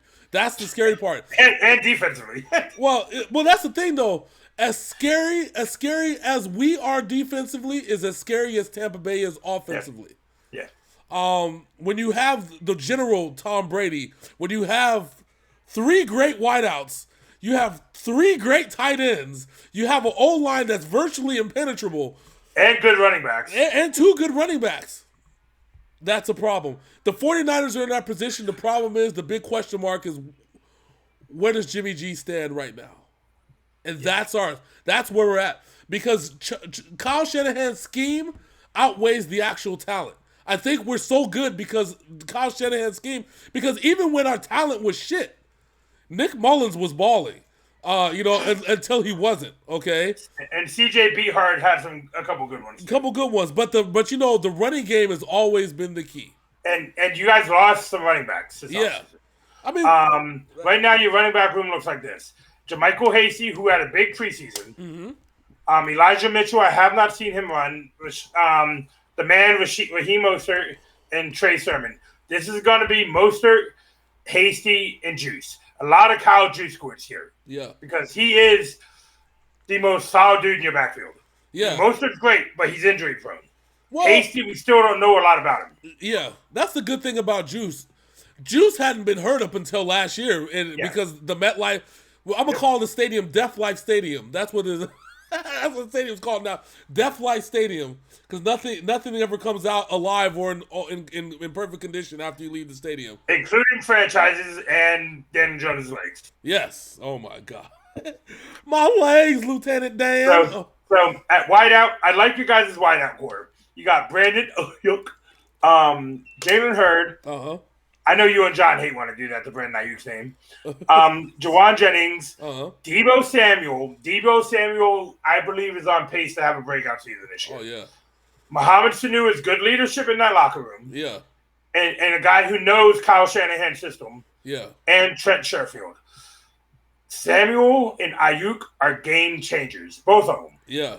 Well, you had Jalen Hurd, who was injured majority of the last year, but who showed limitless potential not only in the preseason, but in the flashes that we did get of him. Yes. Remember, Shanahan's gonna put everybody in a position to win. They just gotta want it bad. I think Jalen Hurd wants it bad because he needs to prove himself. Because now he's playing for a future contract. Yeah, and now I know we got to talk about our tight ends, but there's only one name that matters in the tight end realm. Mr. George Kittle, and he has a good backup in Ross Dwelly. Yeah, and some other cat named Charlie Womair, who I don't even think I've ever seen on the field. No, I don't think I've seen him on the field yet. But hell or high water, George Kittle's going to be on the field. They didn't want him on the field last year. He had to make a deal with the coach to play. Yeah, because he wanted to play. It was a losing season for us, and George Kittle's like, "Fuck that, put me on the field." That man, I love that man. That man. Your offensive line is solid. Trent Williams, one of the best in the game when he's healthy. Mm-hmm. Now, you're going to laugh at this one. So, me and John played Madden a whole lot, right? He calls Mike McGlinchey. Yeah. McGlinchey. Yeah, McGlinchey, yeah. You know why? Why? Because he cannot stop a pass rush to save his goddamn life.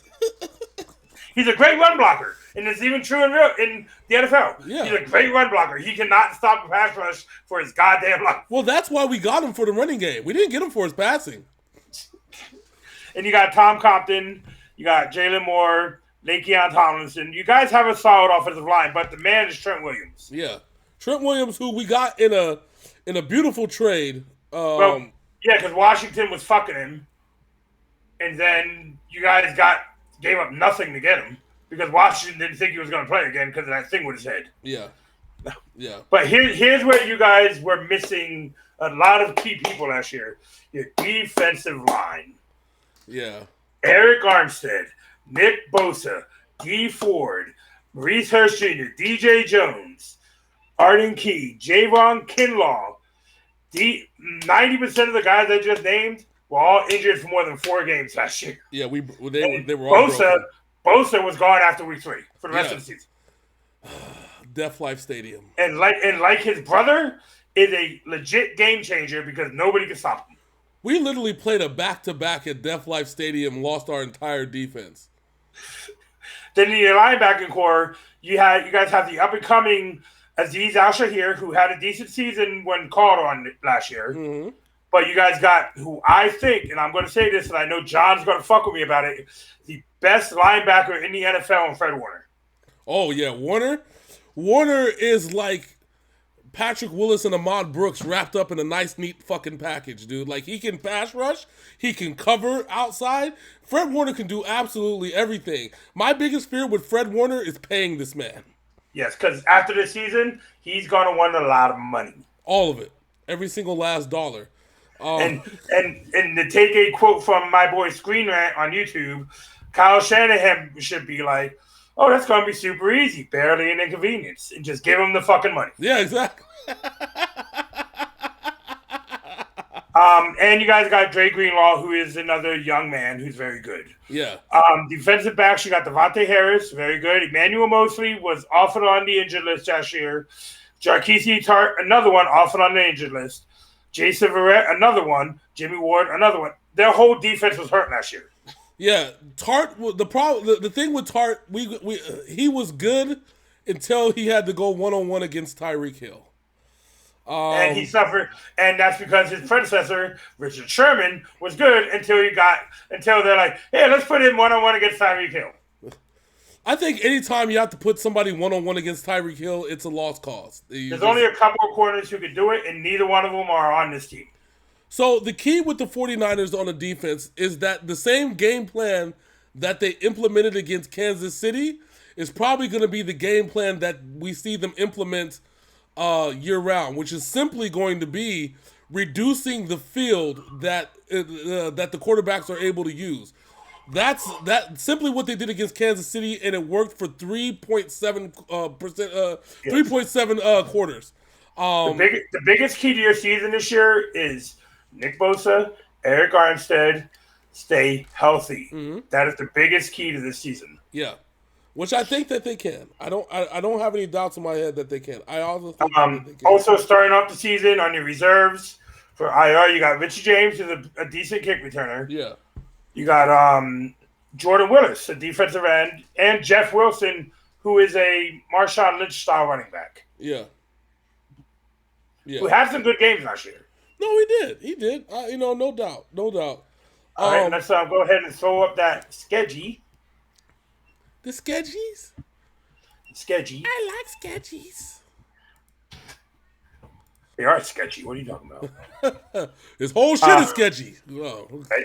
So you start off the season at Detroit, then at Philadelphia, home against the Packers, home against the Seahawks, at Arizona. And I give him and John a lot of shit because they didn't beat the Arizona Cardinals for like 6 seasons until last year.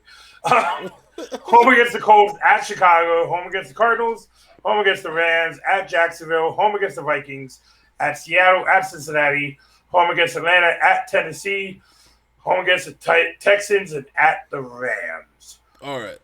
So the Rams are a problem this year.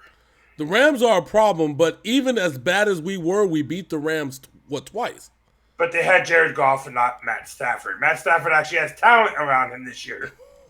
Still the same offense, unfortunately. So I think Matt Stafford's going to be fine. We'll talk about them soon. Don't worry. So Lions win. Eagles win. Green Bay win. Is Seattle home or away? The first game is at home. Win. Cardinals win or away again? At. Win. Colts win. Chicago win. Cardinals, we find a way to lose in our house for some reason. I have no idea why. L. Rams, is that the first Rams game in San Francisco? Yes. Win. Jacksonville, win. Minnesota, win. Seattle is at home. No, at Seattle? Yeah. Okay, L. Bengals, win. Falcons, win. Tennessee, L. At Tennessee. That's it, Tennessee, L. So, Texans, win. Rams, win. We're going 14-3. As the delusion continues for this man. Delusion? I'm going to go 9-8 here. 9-8? Yes. 9-8? Yes. How dare you, sir? That is insulting. I have been insulted. I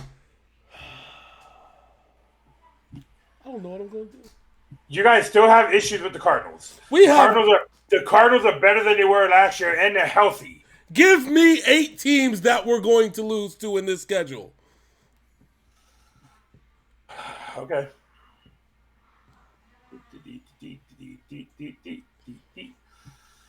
You lose the first game to the Seahawks, the second and the first game to the Cardinals. You lose both of those.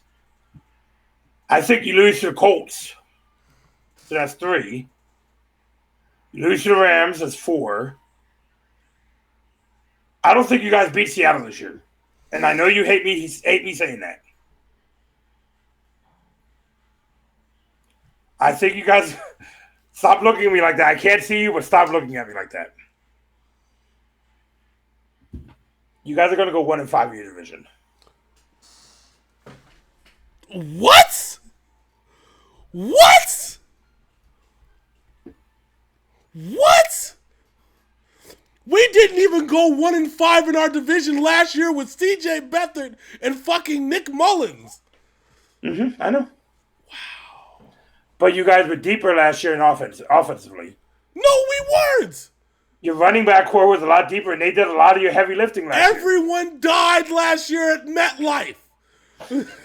I said 8. I told you what my record is. I'm standing by it. I can't believe it. I swear to God. 9. No, I said 9-8. You're short in one game. I swear to God, I'm telling John, this is bullshit. Oh, he's gonna watch. He's gonna watch the show on Friday. You know. He said 9-8. Oh my fucking God. Oh, I can't believe it. Oh.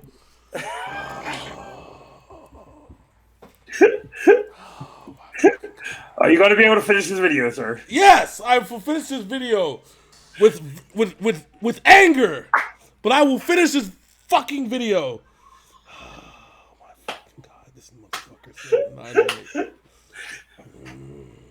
I did it to motivate your team, James. No, motivate them. 9-8. Oh my fucking God, this nigga said 9-8. Well, you said 8-9 for the Chiefs when they got a week-out schedule. No, they don't. Okay. How the hell can you say that? How are you going to say that the Colts are going to beat the Chiefs? I mean, the Colts are going to beat the Niners and not beat the Chiefs. None of that makes any sense at all. None of it.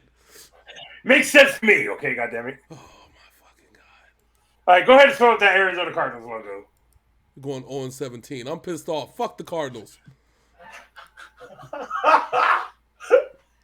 Dog, don't take it personally. I am taking it personally. Well, don't. Too late.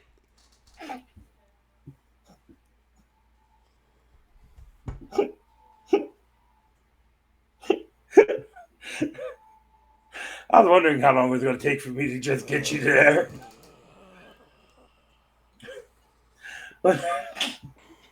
Give me a second, folks. I got to laugh real quick. Hollywood, Yes. drink some water. I have no water. I have energy drinks. That's another issue right there. No, it is not. Now you're just going to be constantly angry. Just tell them about the Arizona Cardinals. Fuck. See, you're laughing now, so we're good. Fucking Arizona Cardinals. Fuck the Cardinals. So I've said it since we started this NFL show. The Arizona Cardinals are the ultimate sore spot for the San Francisco 49ers over these years. And it's gotten a little worse with Kyler Murray because they can't seem to do anything to Kyler Murray. And now you add a healthy A.J. Green and a healthy J.J. Watt to this team. The Cardinals got a lot better than they were last year. Are you going to talk at all? No, I'm just letting you praise the Arizona Cardinals here. Okay. I'm not praising them. I'm telling you what they fucking did. Like I do with everybody else. I call them as I see them right down the middle. Why is your hand a little bit over to the right if you're calling it down the middle? Anyways. It's the fucking right down the middle, you cock. While the Arizona Cardinals have made some strides, okay, on the offensive side, the biggest problem with Arizona over the last 2 years has been the same problem that over and over again. It's the same problem that the freaking Los Angeles Cardinals had, is that they can't seem to close out close games. And that's okay. That's okay. Because they finally have a second receiver that may be able to help them out, close out close games. DeAndre Hopkins, who I thought initially was going to be a big impact last year, we thought that was going to be a game changer. He did have a few impactful games. Yes, while the Cardinals were still basically the Cardinals. Yeah, it's after they lost to New England, everything fell off the rails for this team. And that's not a good thing. That's not a good thing at all. They need to find a way to win games, to close out games. They're too talented of a team to not be able to do this, and part of it is the inexperience of Cliff Kingsbury on the professional level. Mm-hmm. The other part of it is the lack of a decent secondary. I think Cliff Kingsbury is going to be better this year. I think Cliff Kingsbury is going to be better this year too, but is the defense going to be better? That seems to be what the issue is, and maybe it's not necessarily the personnel, but as the defensive scheme, as they do things, as they handle these situations. Yeah, that seems to be a big issue with Arizona, and I'm not sure if they can make that stride this year. I think they're going to be a lot better offensively, which may alleviate those close late game situations. But defensively, that's going to be rough. Okay, so this offseason, the people they added AJ Green, as I said. They had a Matt Prater because they did have kicking issues last year. They put J.J. Watt next to Chandler Jones, which is going to be huge. They brought in Brian Winters, who's a good offensive lineman out of Buffalo. Me and you talked about Malcolm Butler off camera. They signed him, but he did retire. Sean Williams, a safety out of Cincinnati. This is actually, I think, a better move than a lot of people are going to give it credit for. Colt McCoy as a backup. The problem is Lil Man didn't have a decent backup quarterback behind him. Well, he didn't need to have a decent quarterback. But when he got hurt last year, they didn't have anything. He was barely out for half of a game when he got hurt last year. And they got James Conner from the Steelers. The thing is, all right, so the Cardinals live and die by the talents of Kyler Murray. Yes. Going any other routes is going to be detrimental. So while Colt McCoy is a great backup quarterback, this is probably the time that you usually get, like the type of quarterback that Kyler Murray is. Like, this is the time. Every quarterback is usually around the third year is when they actually the third year is actually when they show getting everything. And this is his third year. So we will see what happens here. Well, I'm just saying, Kyler Murray has the great arm talent. But he's also a very shifty and shaky quarterback like Russell Wilson. You know what I'm saying? Yeah, like, he's just fucking tall, literally. Well, yeah, but that's the point of what I'm trying to say. Like, it boggles my mind every single time a team does this. If you have a quarterback that is a great passer, but also can move in the pocket very well, and you know what I'm saying, and makes moves on the fly and things like that, why don't you get a backup quarterback that can do the exact same thing, but doesn't overtake your quarterback? No team does this. When they got Robert Griffin, okay, and when Washington got Robert Griffin, right, knowing that the type of talent that he had, they made Kirk Cousins back him up. Mm-hmm. Those two things don't get along. When Cam Newton was in Carolina, they had Derek Anderson back him up. And then Kyle Allen. Those two things, what happens is that you end up having two completely different playbooks. Because you can't do half the shit that you can do with Colt McCoy that you can with Kyler Murray. You see what I'm saying? Like, mm-hmm. And plus, Cliff Kingsbury's offense is predicated on the fact that the quarterback shouldn't have the ball for that long, and if he does, he's running for his life. Colt McCoy is going to get his fucking arm knocked out of his socket again like he did the last time. They keep fucking around. If Kyler Murray gets hurt. I don't think that he will. I think he's been very anti-injury. For somebody with his smaller frame, he has really been very resilient. Mm-hmm. That's the key. So we talked about the draft. Did you talk about his draft picks yet? Not yet, but I did want to inform you of something. Yeah. So the 49ers pick I made. Yeah. I was bullshitting with you. I just wanted to see how your reaction was. I hope so. I actually made them 11-6.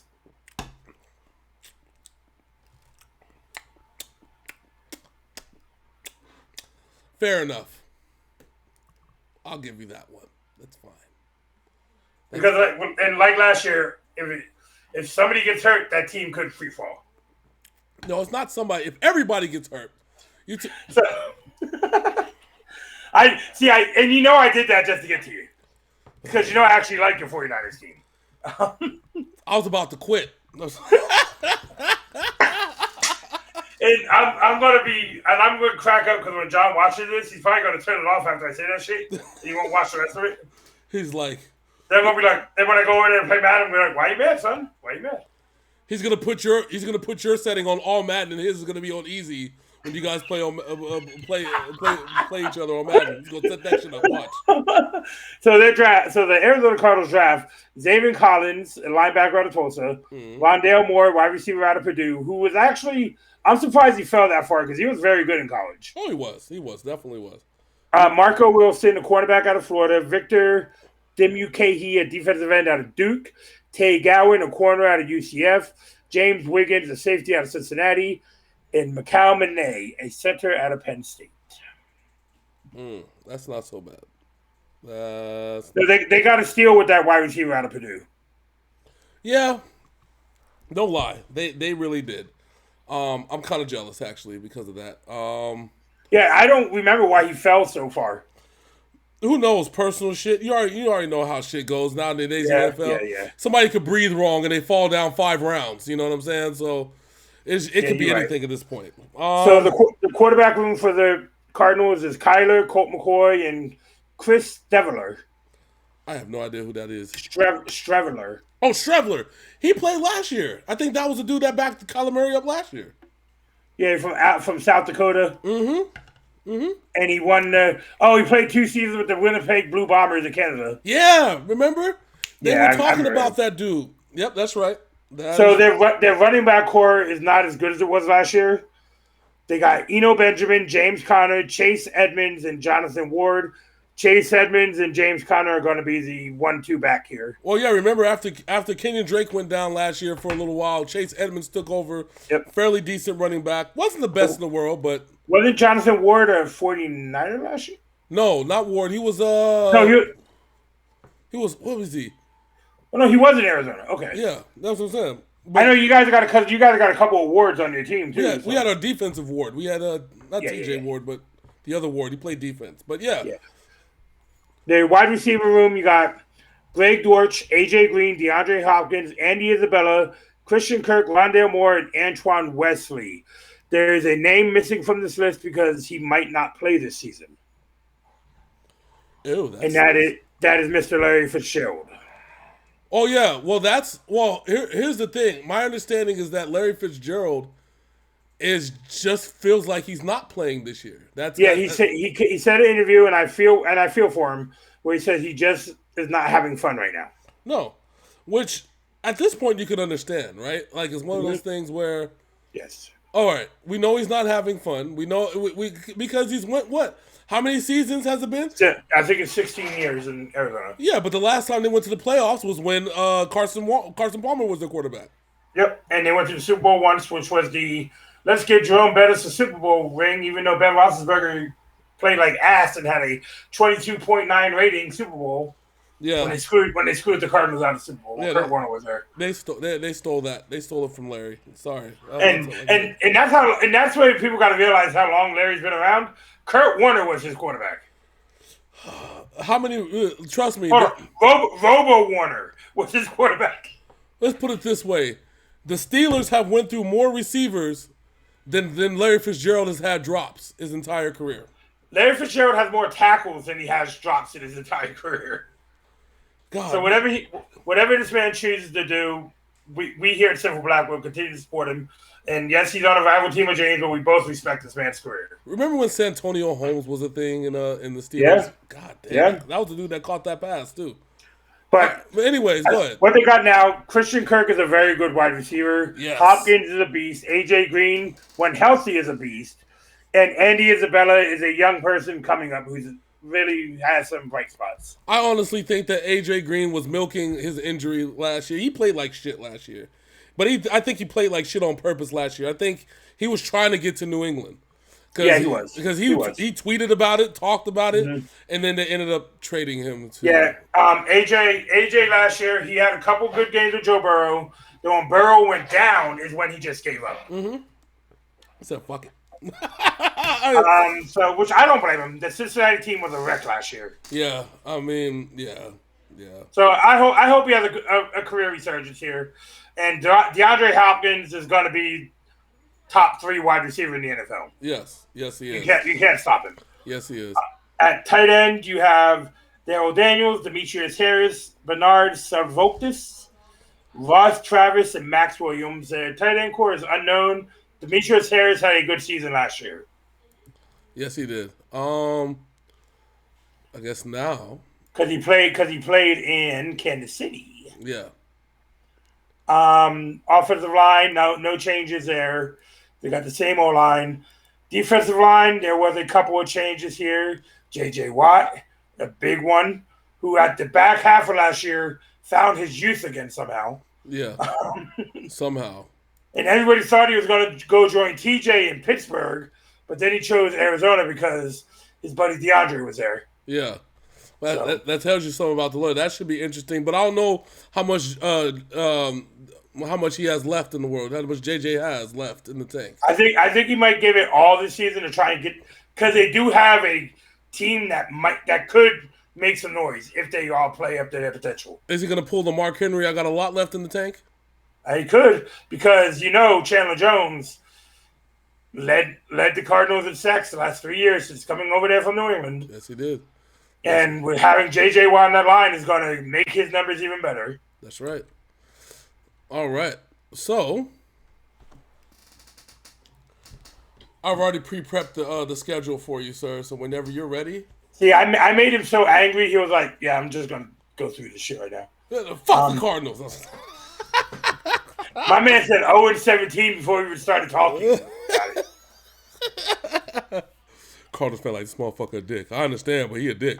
So, people got to realize I like chaos. And what I did with the 49ers, just let that little chaos shine here for a couple minutes. So they have the auspicious debut of opening at the Tennessee Titans. I'm sorry. Then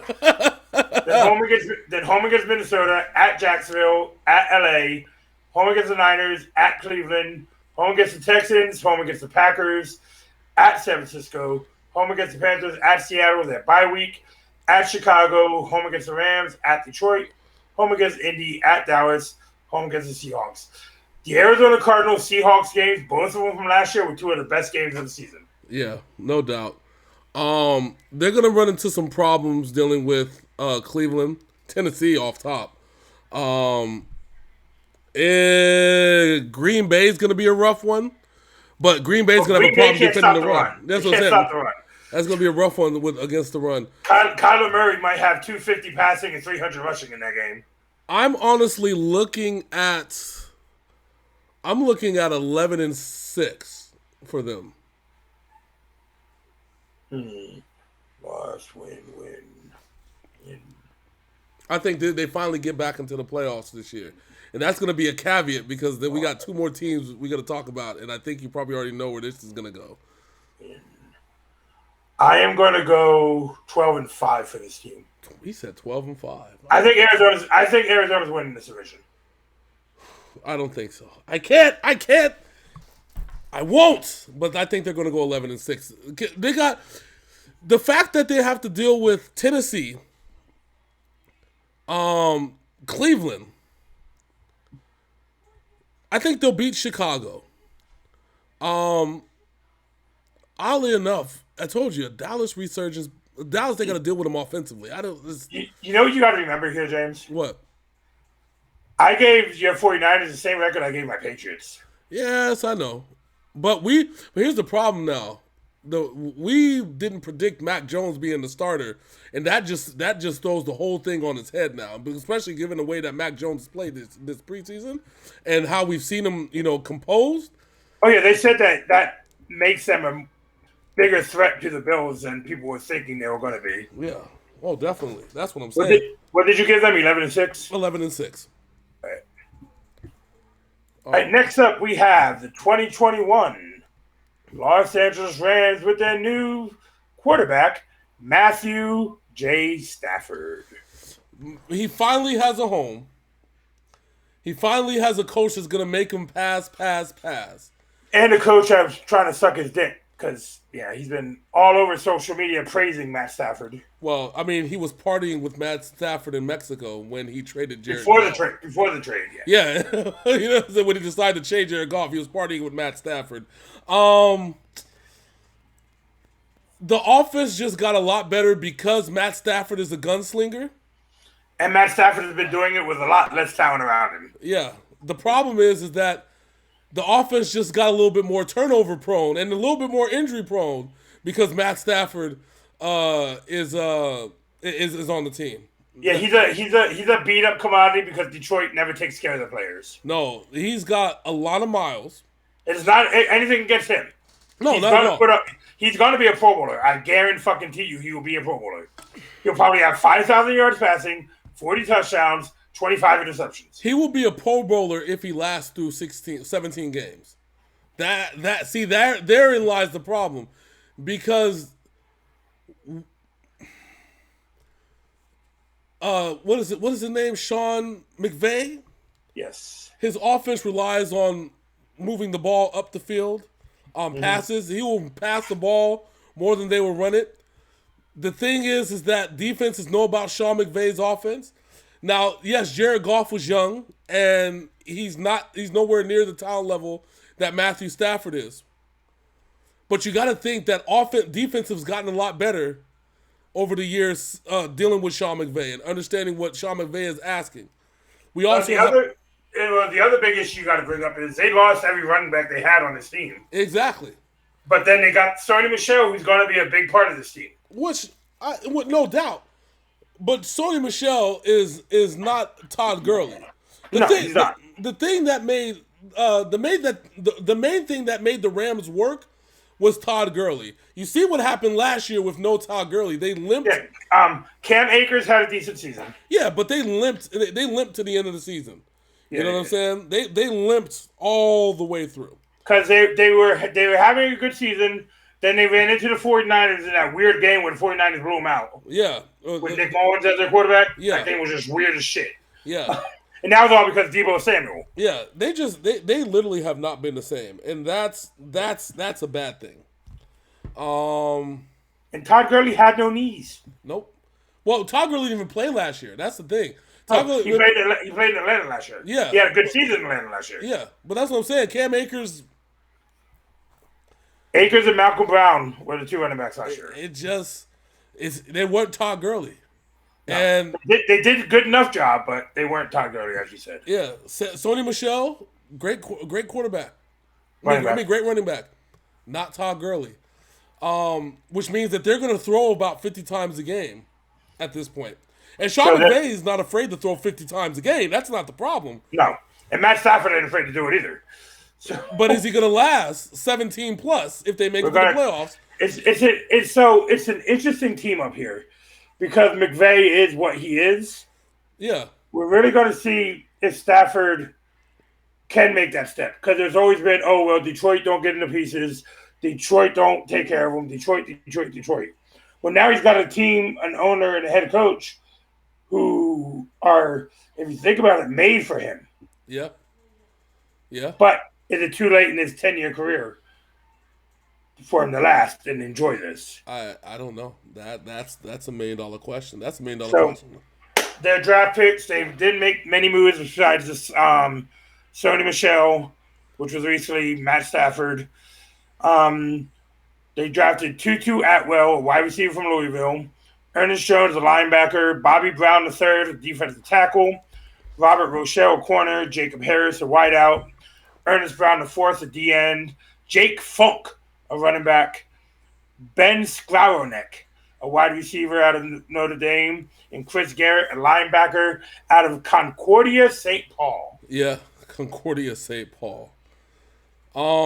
That's a heck of a draft. And the one thing that Matt Stafford is walking into here is it's something else he didn't have in Detroit, was recurring coaches who actually have tenure with the team that they're on. because Detroit was firing their coaches left and right. Right. It's bad that Matt Stafford had he played for like 6 coaches in Detroit? Yeah. Was best season coming from your boy? Who was that name? Good old Stoneface. Yes. Mr. No Emotion. Yeah. So, I mean, again, it's not that I don't think that that he's gonna come through. I think Matt Stafford is gonna ball. The issue is gonna come down to how much does he have left? It's not like Matt Stafford is old, but it's not like he's young either. You know what I'm saying? So their quarterback room is Bryce Perkins, Matt Stafford, and John Wolford. Mm-hmm. John Wolford had success when Jared Goff got hurt. Yeah, John Wolford played last year. He had some really good success. So their running back room is very slim. Sonny Michel, Darrell Henderson, and Jake Funk. Yeah. Darrell Henderson is a serviceable running back. Yeah, he's been a backup there for a while. Yes. Their wide receiver room is where the talent is, though. Yeah. Deshaun Jackson, Cooper Kupp, Robert Woods, Ben Skowronek, Van Jansen, and Tutu Atwell. Deshaun Jackson, if he actually plays a full season and plays not being cocky, he could be a top 10 wide receiver. Oh, easily. And Stafford will get him that deep ball real quick. You know what I'm saying? And Stafford is going to love Cooper Kupp. He has never had a guy like that in Detroit. Not at all. Should be real interesting, though. I mean... And Robert Woods is, of course, top 15. Yeah. No doubt. Then at tight end, you got Jacob Harris, Tyler Higbee, Bryson Hopkins, Johnny Munt. The big name there is Tyler Higbee. He's really showed out the last couple of years. Yeah. The offense is loaded. Is loaded, no doubt. Defense, of course, you got to talk. You can't say anything. We've already mentioned it, I think, 3 times in this video. Yes. Fucking Aaron Donald, the god among men on this defensive line. Yeah. He makes everything easier for everybody else. Yeah, you don't even have to even mention anybody else. You just got to mention Aaron Donald. And that's not saying that everybody else is bad, because they got Leonard Floyd, Justin Hollis, fucking Ogbanya Okoronkwo, Kenny Young. They are decent linebackers. And you got Jalen Ramsey back there, who is top 3 corner in the NFL. Yep. Yeah. His team is loaded. They can make some fucking noise. Oh, that's what I'm saying. No, they're gonna make plenty of noise. That's the best part. I think the defense is in a position to be where it was last year. They didn't really make too many changes. I mean, they even added some pieces. You know what I'm saying? Yeah. So, once they get Cam Akers back, the running back room will be a lot better. Yeah. The key is always, as we always say, health. Same with the 49ers, is health. Health is going to be what drives this team. I like the Rams. I don't want to even say I don't like the Rams, because I would be remiss if I didn't think that the Rams were going to be something special this year. And I'll get to that in a second. Just bear with me a moment. I'm really interested to see what Matt Stafford can actually do with a team that cares. Yeah. Where is he at? So let me put up the schedule real quick. Oh, I can't barely see it. So you're going to have to run through it for me, because I can't see it. I got you. You ready? Yeah. All right, they open up against Chicago. Mm-hmm. Then at Indy, home against Tampa, home against the Cardinals, at Seattle, at the Giants, home against the Lions, at Houston, home against the Titans, at San Francisco, then they're at Green Bay, home against the Jaguars, at Arizona, home against Seattle, at Minnesota, at Baltimore, and they finish off at home against the 49ers. Yes. Yeah. I'm looking at this. This is a rough schedule here for a new quarterback on a team. Yeah, this is rough. 7-10. I don't want to see. I can't even say that though. Maybe 6-11, because that Lions game, Jared Goff might try to make a point. I think 8-9. No, 7-10. I'll go with 7-10. I'll go with 7-10. I'm gonna go with the 7-10. It's a tough schedule. Yeah, I mean the meat and potatoes of the schedule is the key, right? Because once you factor the division games, and maybe you can steal a couple wins with Minnesota. Of course, you'll get a win with against Houston. Houston's going to be absolutely abysmal this year. And and of course the Giants, and then maybe the Colts. But after that, it just is a bunch of fuckery right there. Because you got Tampa Bay right there. You got Seattle. You got the Titans, the Packers. Yeah, it's got the Ravens. Yeah, it's a rough time. Yeah, it's gonna be a very rough time. Very rough time.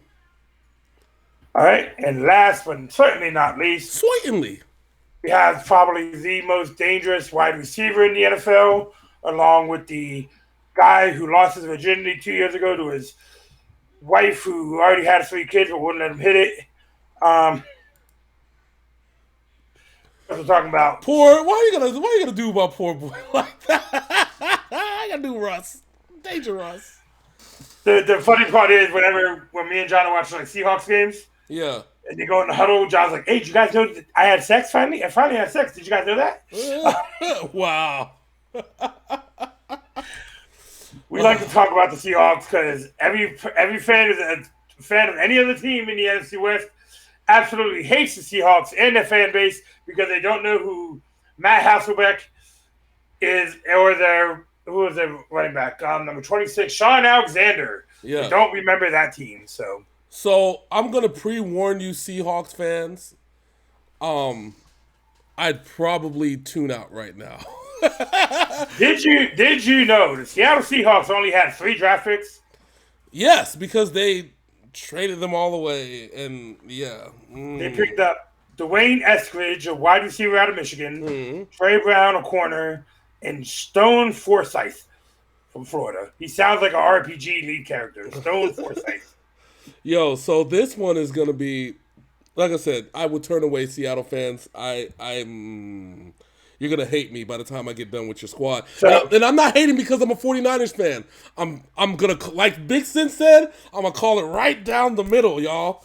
Right down the middle. And Owen Wilson is returning for his 10th year in Seattle. Russell Wilson, yes. No, Owen Wilson. Owen Wilson? Yeah, the head coach. You know you talking about? You know with the broken nose. Why you gotta do Pete Carroll like that? It's fucked up. Why you gotta do poor Pete? Hey, he was great on Loki. Wow. So when I look at their quarterback room, I'm like, how is this man still in the league? Who? Geno Smith, Sean Mannion, and Russell Wilson. I have no idea. Geno Smith was drafted by the Jets like 12 years ago. Played 1 game and that's it. Yeah. Let me tell like it is. The fact, and people are gonna hate me when I say this, but the fact that Geno Smith has a job and a certain other quarterback doesn't, that already tells you exactly how you need to feel. I ain't gonna say his name. You should already know his name if you've been watching the show frequently. But it's funny because it's the same number 7. Exactly. I think teams be hiring Geno Smith out of spite because of that. But still, that number 7 that you're talking about should not be rated higher than half the quarterbacks in Madden. Well, at least be rated higher than Geno Smith. I don't care how long he's been out the league. So your running back core, you got Chris Carson, Alex Collins, DJ Dallas, Travis Homer, Rashad Penny, Josh Johnson, and Nick Bellore at fullback. Carson, Homer, and Penny are the class of this running back core. Yeah, and they went from being some of the best running backs to being very broken. Yeah, this whole the only person on this team that actually showed up to play last year was Russell Wilson. Two wide receivers, Tyler Lockett and DK Metcalf. Well, Metcalf, Tyler Lockett kept getting doubled, and I don't know why they didn't double DK Metcalf. But the fucked up part is Tyler Lockett kept getting doubled, but you know what? He led the league in fucking first downs and fucking was like 3rd in the league in touchdowns last year. Yeah. Because he catches everything thrown to him. Yeah. And your boy DK Metcalf was balling. And DK is just a fucking monster. Yeah. You cannot cover him. And who are behind those cats out there on the receiving core? All right, so in the receiving core, we got Dwayne Eskridge, Aaron Fuller, Penny Hart, Kay Johnson, DeReese Roberson, Freddie Swain, Cody Thompson, Travis Toverlin, and Connor Weddington. Obviously, this one is before the cuts today, so I'm guessing it's going to be Eskridge, Hart, Johnson, Lockett, Metcalf, and Swain. Yeah, pretty much. O-line is still the same discombobbled ass O-line from last year. And the tight end room never got better after Wilson left. They got Disley, Gerald Everett, Colby Parkinson. Yeah, it's all bad. Offensive line is still going to make fucking Russell Wilson is still going to be running for his life this year. Yes. And remember, this is the team that won the division last year. I just want to emphasize that. And this once great defense that was known as the Legion of Boom is now the Legion of Sad. Who is it? Earl Thomas is not Earl Thomas. Is that the only person left? No, remember Earl Thomas flipped off Pete Carroll when he got hurt. Oh yeah, he's gone. So who's No, the only one left is Bobby Wagner. Oh no, well, was it Bobby Wagner? Yes, the linebacker, number 54. Didn't Bobby Wagner used to play for San Francisco? No. Oh okay. Oh no. Bobby Wagner is the old school guy here. So that's right. On the defensive line, you got Carlos Dunlap, you got and Alton Robinson. Linebackers, of course, Bobby Wagner is the class of that linebacking core. Yeah. Cody Barton is okay. Mm-hmm. Defensive backs, I think Jamal Adams is the most overrated safety in the NFL. Oh yeah, Jamal Adams. That's who they got from freaking the Jets. From the Jets, yes. Yeah. And you ready for something funny? What? So last year, Julian Edelman, who only played in 3 games, he had 4 catches for 20 yards for more than 20 yards last year. Yeah. All 4 of them, he was matched up one-on-one with Jamal Adams. Oh, Jesus. That was that Seattle game that went like 45-42 or something like that. Ridiculous. Yeah. Jamal Adams could not stop a broken Julian Edelman. Broken Julian Edelman. God damn. And then you have Trey Flowers, who's decent, Quandre Diggs. But this defense last year got fucking roasted. Yeah, he went, like I said, the Legion of Boom to the Legion of Shame. That's just exactly Jamal what the only thing Jamal Adams is actually good at is rushing the quarterback. Yeah. That is it. That's it. That is it. That is it. They got a motherfucker named Ugo Amadai. Ugo. UGO. Well, now they got Demarius Vandal too at corner. Demarius. But yeah, this defense is going to be 20th, 21st in the league. A little better than last year, but still horrible. Yeah. No, I think. And Russell, like I said, the offensive line. This is the worst offensive line in football. Yeah. You have this special once-in-a-generation talent like Russell Wilson, but yet this man is running for his goddamn life week in and week out. Sounds like fun, sir. What are you talking about? That sounds like the best thing ever. I don't know what you're talking about. You tripping. For your 49ers, yeah. For fucking Seahawks, nah. Well, the sad part now is that when you pull up the schedule and you look up the schedule and you see what they got to deal with.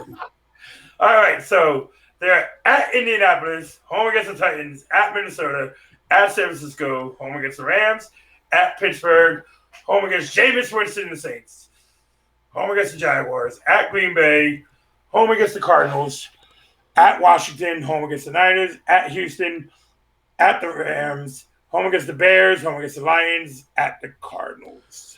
I say there's only like 4 guaranteed wins in the schedule. And then, of course, the baby splits. I might say 5.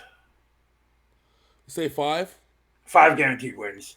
Detroit, Houston. I think they can crush Washington because that late in the season, I don't think Washington's going to be that great. Jacksonville, and probably the fucking Colts in week 1 because Russell Wilson likes to show out in week 1. Say 5. Yeah, probably. So this is the guaranteed wins. So these are the part Seattle fans where I break your hearts. So I'm giving them my original score for the 49ers. I'm giving them 8 and 9.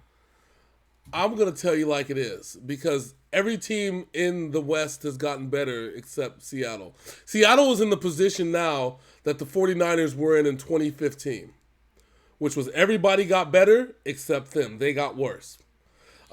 With that said, they're going to end up 5-12. 5-12. Because even the one guaranteed win, I did say they said 6 guaranteed wins. I don't even think they're going to win that one. I know, and I'm not saying this as a 49er fan. I promise you. I want you to look at this. So I will say that, given how much offense that the Rams are going to put on, you might as well just count those 2 games out as an L. Their guaranteed win is going to be Houston, who's absolute horrible trash. Detroit, who's planning on throwing the entire season. The Jaguars, who is going to be some growing pains, but by that time, Trevor Lawrence might not even be on the field. Either that, or Trevor Lawrence might have the best game of his career. Given the fact that the Seattle has no defense, Chicago might bring out Justin Fields that late in the season. Yeah, I think he might be starting. I don't think Andy Dalton's going to last more than 5 games. Yeah, and I'm saying you're gonna have to deal with that. So we'll just say so I said Detroit, the guaranteed win. I say Detroit, Jacksonville, Houston, and the baby splits in the division. Yeah, and the baby splits. That maybe. Yeah, the other 2. Yeah. So if you kind of like that, you're looking at 6-11. Nah, because remember I said they lose to LA twice. Yeah. So then there you go. Then that's it. There's your Seattle Seahawks of this year. And if I get hate mail, oh well, it is what it is. But Big Sin, that's the end of the preview, sir. We made it. Aren't you happy? And I know a good 20 minutes of this was James being mad at me, so. Yeah, pretty much. But it's okay. We've cleared that up. So before we ride up out of here, sir, we've already said that we're going to be live starting on Wednesdays next week. Yep. So let the people know that if they happen to miss the show, where they can find us. And that includes Facebook, YouTube. Tell them all the good spots where they can find Sinful Black, sir. So you can find us on wherever you get your podcast at. That's number one, first and foremost. Find us over on YouTube. Just look up Sinful Black. You'll pop right up. And over on Facebook, look up Sinful Black Sports. This video will be up. If you're watching it, you already watched it. It's probably about 11 o'clock your time now because it comes up at 9 o'clock in the morning, Pacific Standard Time. So do us a favor. Like, comment, and subscribe. Ring that bell on YouTube so you know when more Sinful Black shit drops. And we will see you live on Wednesday night. Exactly. So until next time, that's my man Big Sin. I'm your boy Hollywood J. Black. Thank you for joining us for 4 weeks of the NFL preview. We're going to see you guys Wednesday, but until then, we are out this thing. Deuces.